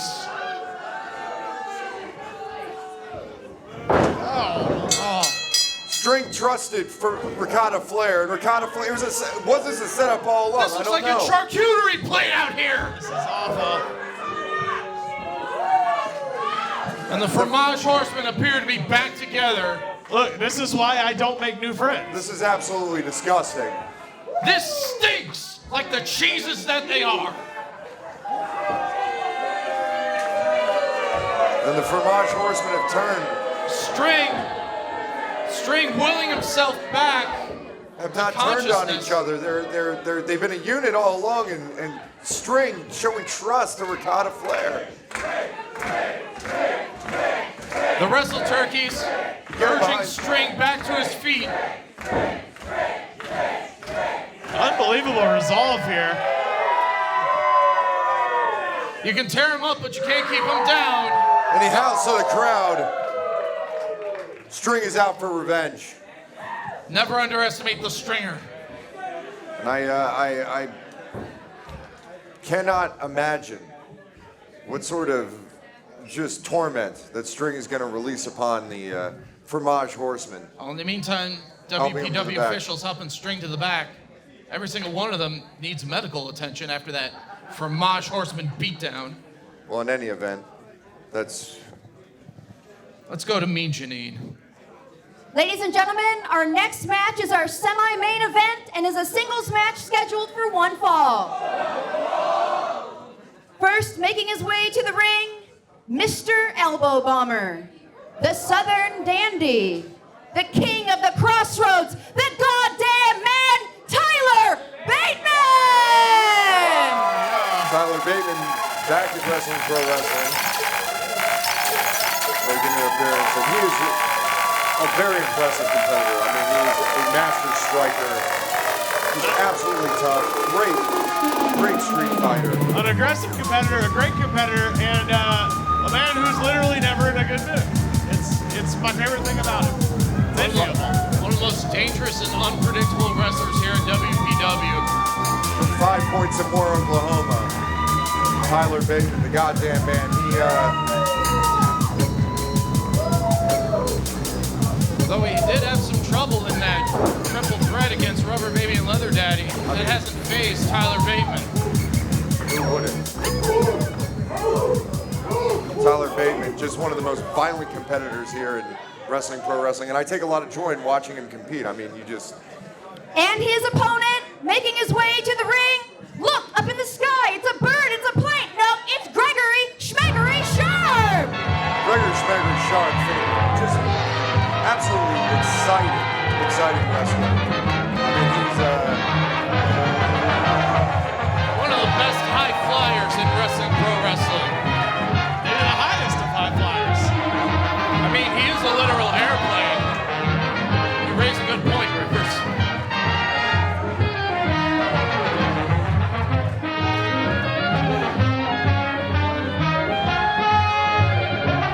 Flying and fighting for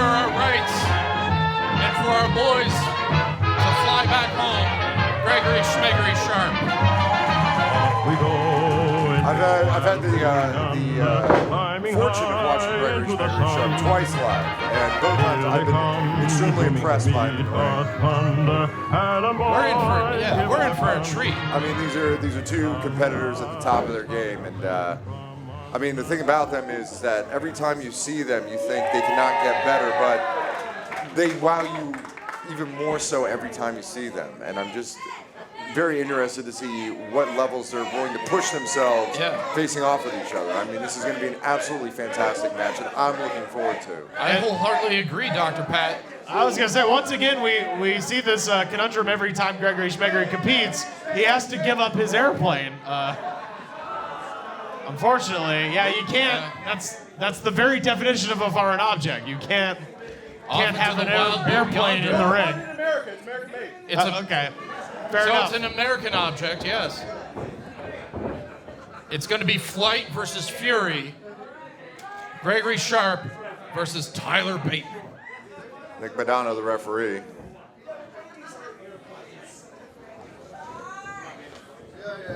Bateman taking his sweet time.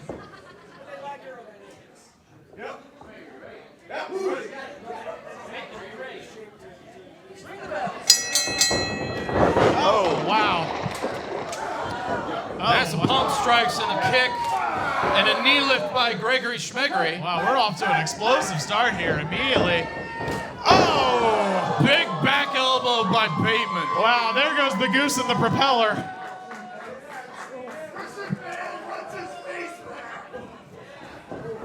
Oh, vicious kick. Sharp grounded. God, right in the back. That was absolutely brutal. We'll see how long this flight will be delayed. As Tyler Bateman. Oh, a hard shot right to those Anakin Skywalker pod racing glasses. Now that's what I call pod racing, Rivers. Oh, vicious strike. Glorious elbow by Bateman. Bateman, not a man to be trifled with. Oh. And as you said before, Dr. Pat, Bateman known for his hard and vicious strikes. Wow. Arm wringer, Irish whip. This is the clothesline. Schmegory goes in for waistlock. Oh my gosh. Shotgun kick to the face by Gregory Schmegory Sharp. Tyler Bateman was off to such a good start. I was ready to call this one a night, but here comes Gregory Sharp. Oh. No, Bateman Maybe with not. a receipt. Bateman was able to telegraph that one. The thing about Gregory Schmegory Sharp and Tyler Bateman, I mean, they're the two. Oh, Russian leg sweep right into the buckle. Both men feeling that one.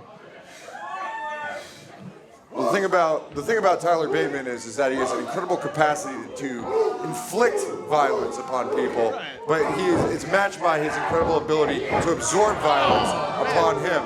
Well, like I said, this is a man who's literally never in a good mood, but tonight he seems even extra aggressive. Oh, more so than normal. He's definitely extra ornery. I mean, these are both Gregory Schmegory Sharp and Tyler Bateman, a couple of competitors that have kind of demanded the attention by a lot of people within the wrestling industry. Absolutely. And they're definitely on the radar. And I think that both of them, I mean, these are two competitors that I really look forward to seeing, what they're able to do out there. Absolutely. But you can see it. Hard right by Tyler Bateman. Bateman's so cocky, he hasn't even taken off his dainty kerchief.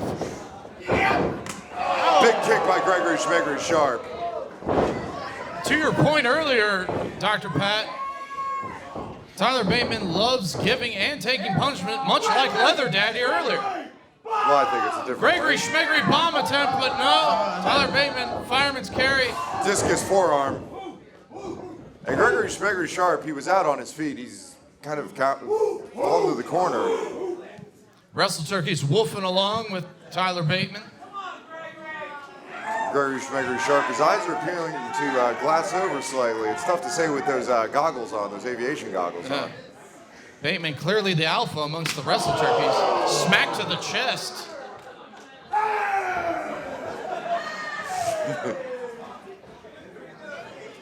Going for what appears to be maybe a superplex attempt, but Gregory Sharp not having it. Massive headbutt by Sharp. Right. Liger bomb! God. 1, 2. Oh, and he kicks out.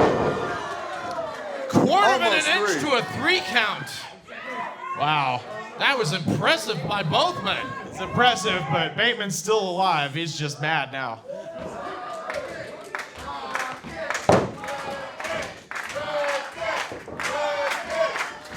Gregory Schmeggery Sharp needs to take advantage of it, but not. Strike 3 and Gregory Schmeggery's out.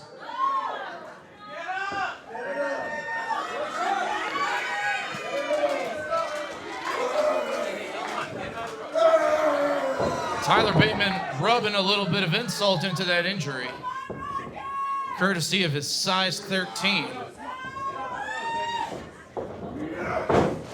Chucks him into the ropes, Schmeggery up. Head scissors into the outside. Yeah, he was able to take him over. I wasn't sure if he had gotten all that one, but he was able to build enough momentum. He's about to take to the skies. Taking off. Suicide dive by Gregory Sharp. And he got all of that one, absolutely. That suicide dive just launched Tyler Bateman way out into the corridor, perhaps even to the bar. Going down the runway. Oh, taking off. Gregory Schmeggery Gregory Sharp. Schmeggery saying it's time to soar. There he goes, off into the wild blue yonder. Take off. Big turbulence. 1, 2. Oh, almost a 3 count. He was going for that big splash, and he crashed upon Tyler Bateman and was almost just hundredths of a second away from getting a 3 count against Tyler Bateman, which would have been a absolutely big win on the resume of Gregory Schmeggery Sharp. Absolutely. Unfortunately, it's not enough to put the goddamn man away, and now you just made it matter. If Tyler Bateman can get back in this, I don't like Gregory's chances. Massive forearm by Sharp, followed by another. I'm not sure about Gregory Schmeggery Sharp going into a striking battle with Tyler Bateman. Well, we're going to see the fighting spirit of both men tested. Oh! Nice kick by Gregory Sharp. Waist lock. Reverse. Reverse again. Here comes another one. Multiple reverses by both men. Clocks him in the back of the head. Oh! Massive belly to back suplex. Oh! Close lined him down. Murdered him. 1, 2. Wow. We were talking about Tyler Bateman's tenacity. Don't let Gregory Sharp. Don't count him out. And the Wrestle Turkeys agree with you. I mean, both of them are giving it their all. But that was a vicious lariat by Tyler Bateman. I mean, nearly took his head off there. Bateman with a gut wrench. Oh, just a gut wrench power bomb. 1, 2. Gregory Schmeggery Sharp able to kick out of that one. You gotta admire the toughness of both competitors. I won't take that away from him. This is Gregory Sharp firing up on all engines.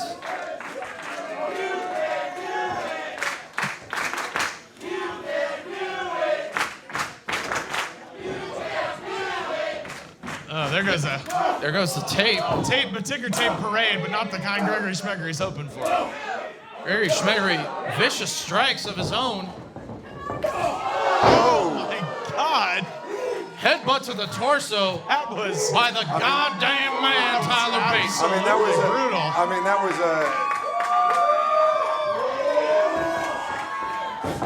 He's going for death from above, but 2 boots to the face. Bateman's still on his feet, though. Head scissors. Well, it's a tilt-a-whirl face buster. I mean, I've never seen something quite like that before. Looks like a La Mystica for a moment there. Oh, Brain buster. Oh, Tyler Bateman just absolutely death relentless. from above right there. Death from above. 1, 2. And it's over. What a match. That was Absolutely fantastic. Tyler Bateman canceling all flights. Making it rain on the back of the head of Gregory Schmegory Sharp. He's grounded Gregory Schmegory Sharp, but I mean...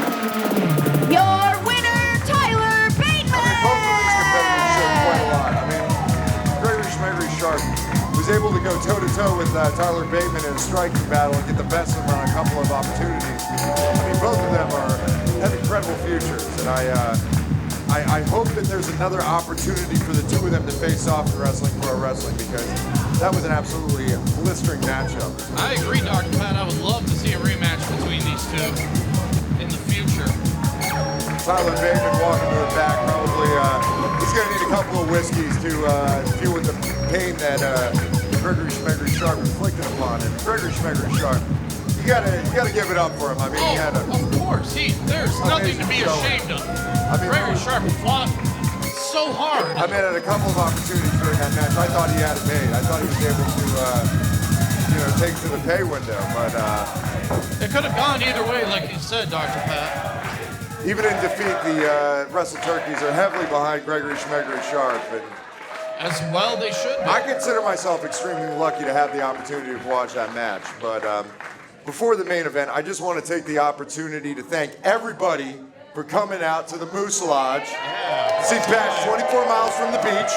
I don't know if it's 24 miles as the crow flies or 24 miles by the streets, but thank you so much for coming out. Please come out every month we're here at the Moose Lodge, and thank you to everybody on Twitch and everybody that's watching on YouTube. That's right. Please subscribe. Please, Please buy a T-shirt. ProWrestlingTees.com. Wrestling Pro Wrestling. Yes. But yeah, that was an absolutely fantastic match. That was a great match, and we got one more. Yes, we do. It's going to be fantastic. Everybody, let's hear it for Gregory and Tyler again. That was an awesome match.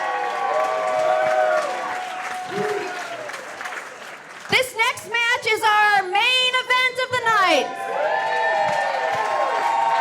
The winner of this match will become the #1 contender for the Wrestling Pro Wrestling Wrestle Turkey Championship. Wow. All right. It's time now for our Splish Splash Rumble Royale. A Rumble Royale. Isaac Hayes is out. I'm not clear if he's the referee or a competitor in this matchup. Out as well.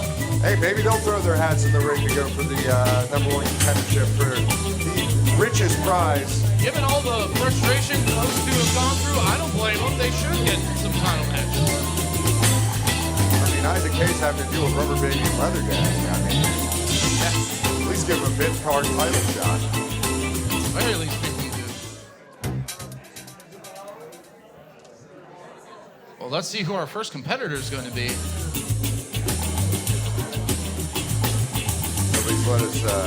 This is basically very much like a traditional battle royal. If you go back to San Francisco, it's like all the it's the Noid. You can't avoid the Noid. The Noid is here. Hide your pizzas, everybody, if you want to keep them fresh. Here comes the Noid. All the way from 1991, it's the Noid. See, very much like the traditional battle royals. I mean, literally anybody can show up and compete. We have no idea who's, going for the title shot. Well, the Noid appears to be having some form of toy football. Wait a minute. It appears Dr. Philgood. Oh, it's Dr. Philgood. Dr. Philgood is out here. Yeah, here comes Dr. Philgood as our competitor doing our Splish Splash Rumble Royale. And he brought a flotation device. I don't know about that as a weapon, because one of the things about this match, they're bringing weapons into this match. There are no rules outside of if you're thrown out of the ring, you are eliminated. That is the rule. Dr. Pat, if you read the warning, that flotation device could choke a kid. Guys, there's nothing funnier than a football to the groin. That's. Oh yeah. Classic slapstick hey, joke. Hey, Noid, could you do that again? I love Wait a minute. There comes Purvis Conbellion and. The Noid just got El Kabonged by a tiny guitar, and now Purvis Rottenbelly squaring off against Dr. Feelgood as the Noid rests softly on that flotation device. Purvis seems to be having an issue here getting Dr. Feelgood. Dr. Feelgood with the and a noogie by Purvis Cottonbelly gets him up. Big slam, and Dr. Feelgood lost his hair.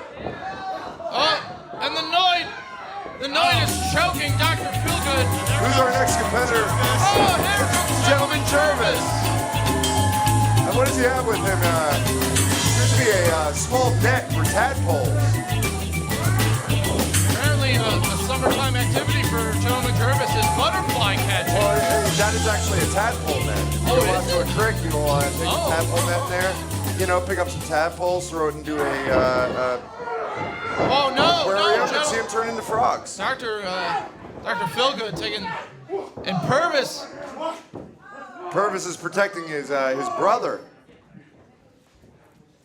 Wait. Oh! Purvis challenging Dr. Feelgood to a duel, apparently. If anyone's gonna pick on his brother, it's gonna be Purvis. That's right. Oh, he's tickling him. The Noid tickling too. And a regular. Well, that does count as a tickle in some cultures. literal senses, that back rig. Oh! Pity City. A little something from the Brian Knobs handbook. Wiggy City. A little sibling battle right there. A brotherly quarrel happening in the corner as the now wigged Noid tries to eliminate Dr. Feelgood. And our next entrant, Chickadee from the Young Clucks, is coming out. Good old Chickadee.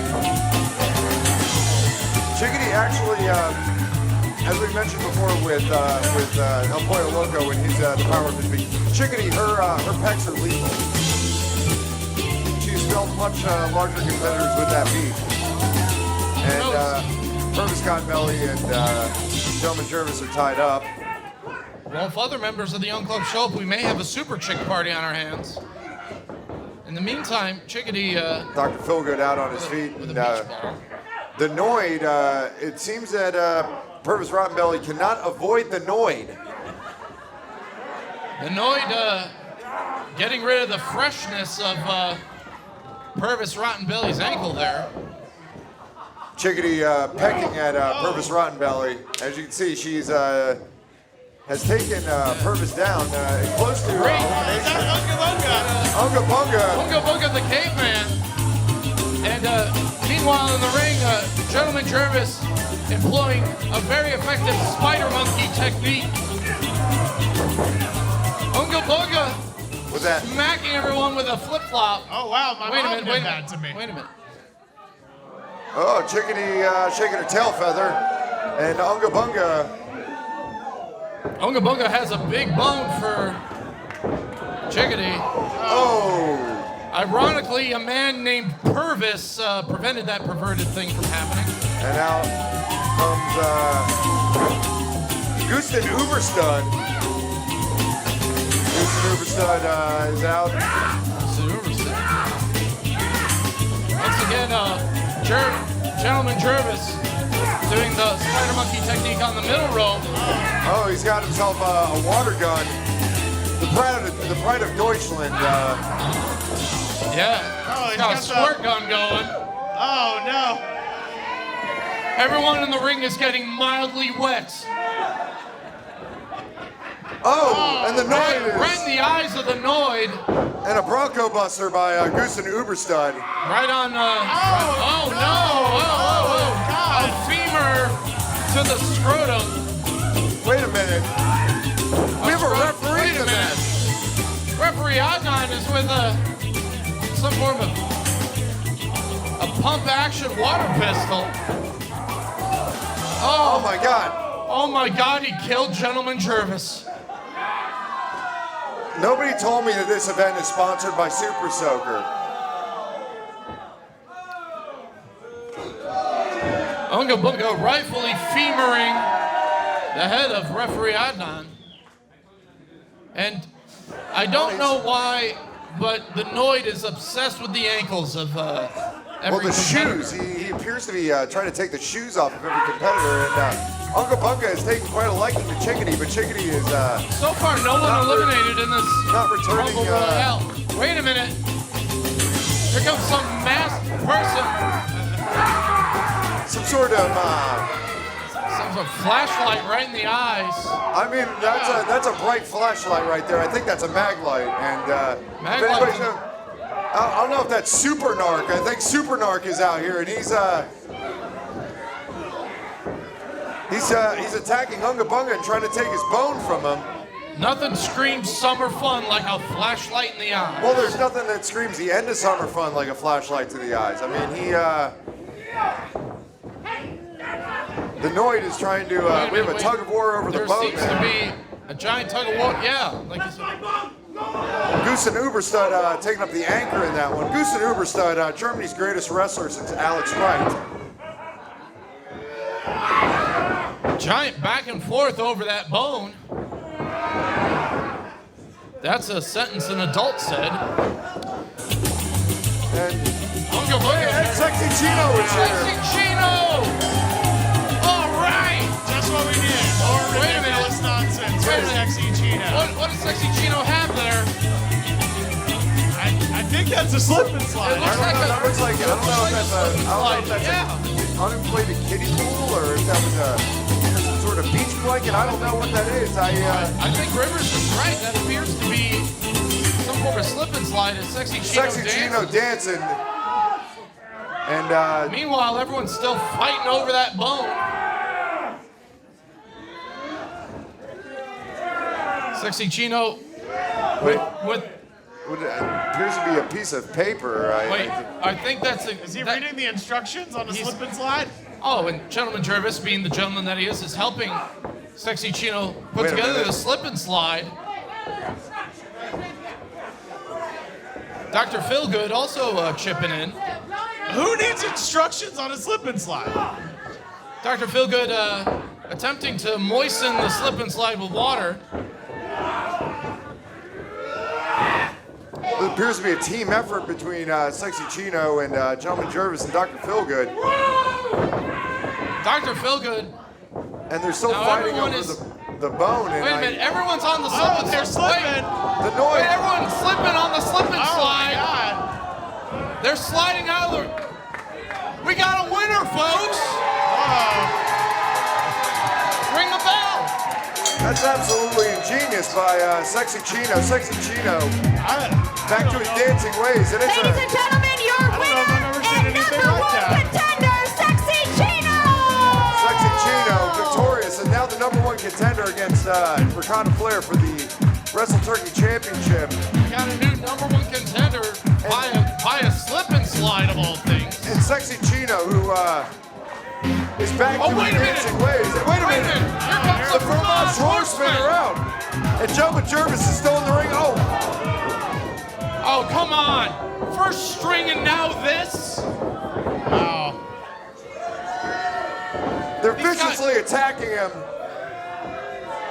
Can somebody help Sexy Chino? Ricardo Flair cowardly attacking any threat to his championship. Whether it's String, whether it's Sexy Chino, that no good cheese-headed son of a... Oh, and there goes the figure four. Look, this is just a good insurance policy against the next contender, you know? Will somebody go out in the back and Someone stop this. not only are they injuring him, they're insulting him. I mean, Sexy Chino needs to dance. That's his life force, is dancing. Yeah, well... And if he doesn't have legs and if he doesn't have an arm, how can he dance? Yeah, we're also talking... Gorgonzola Anderson. Attacking the knee. Yeah. Look, we're also talking about a man who had to read instructions on a slip and slide, okay? Rivers, The instructions are you just cover yourself in baby oil and just go for it. It's exactly like wrestling. that's besides the point. They're attacking Sexy Chino, and could somebody in the... I mean, it's bad, Now but it's like... the inner tube around the throat. by Gorgonzola Anderson. They're choking with that inner tube. Well, Look, frankly, this is what he gets for introducing a slip and slide into the previous contest, therefore delegitimizing it. Can somebody... Don't victim blame Rivers Langley.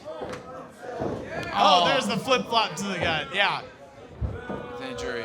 I've had a few of those flip-flops come my way in the back of a station wagon in the 90s. Sexy Chino is down. Well, Ricotta Flair and the Fromage Horsemen did this for one reason, and that's because they believe they cannot beat Sexy Chino fairly. Absolutely, I agree with you on that one. I mean, this was a cowardly attack to try and not just neutralize him as an opponent, but neutralize him in the thing that he enjoys most, and that's dancing. Chino hurting, Mean Janine coming to his aid, but wait a minute. Oh, no. You're absolutely right. They see him as a threat, and that left knee is...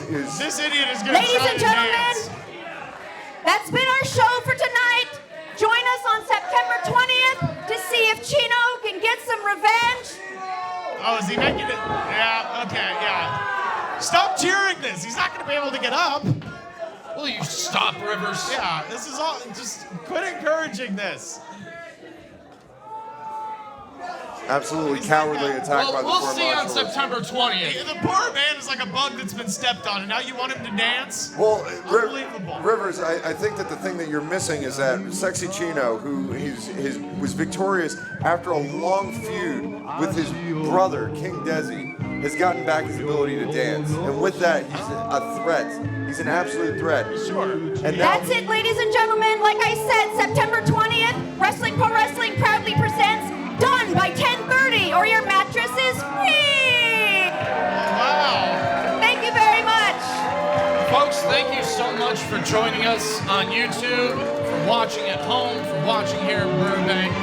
YouTube.com/WrestlingProWrestling, Twitter.com/WrestlingProWrestling. hey, everybody, buy a shirt.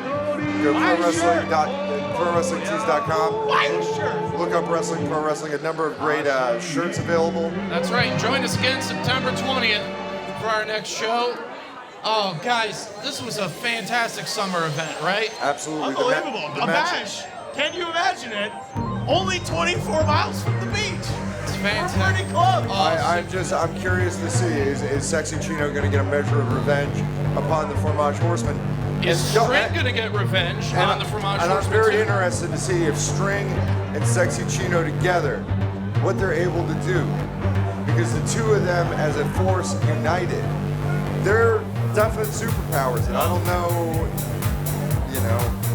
I don't know what can happen. Well, Or I'm they can interested pull to other see what people into happens, their but ranks. I'm willing to bet that if Sexy Chino is allowed to bring a slip and slide to the contest, then maybe he would stand a chance. Other than that, no way. Absolutely not. All right, well, we'll get our answers on September 20th, but until then, I've been Eric Barnes. Find me on Twitter at Rivers Langley, at Eric W. Barnes, at PM_Riley. Check out my podcast and his, The Goods from the Woods. Check out his, The Raging Joy podcast. Raging Joy. Folks, thanks again. Have a great night. We'll see you next month. Hey.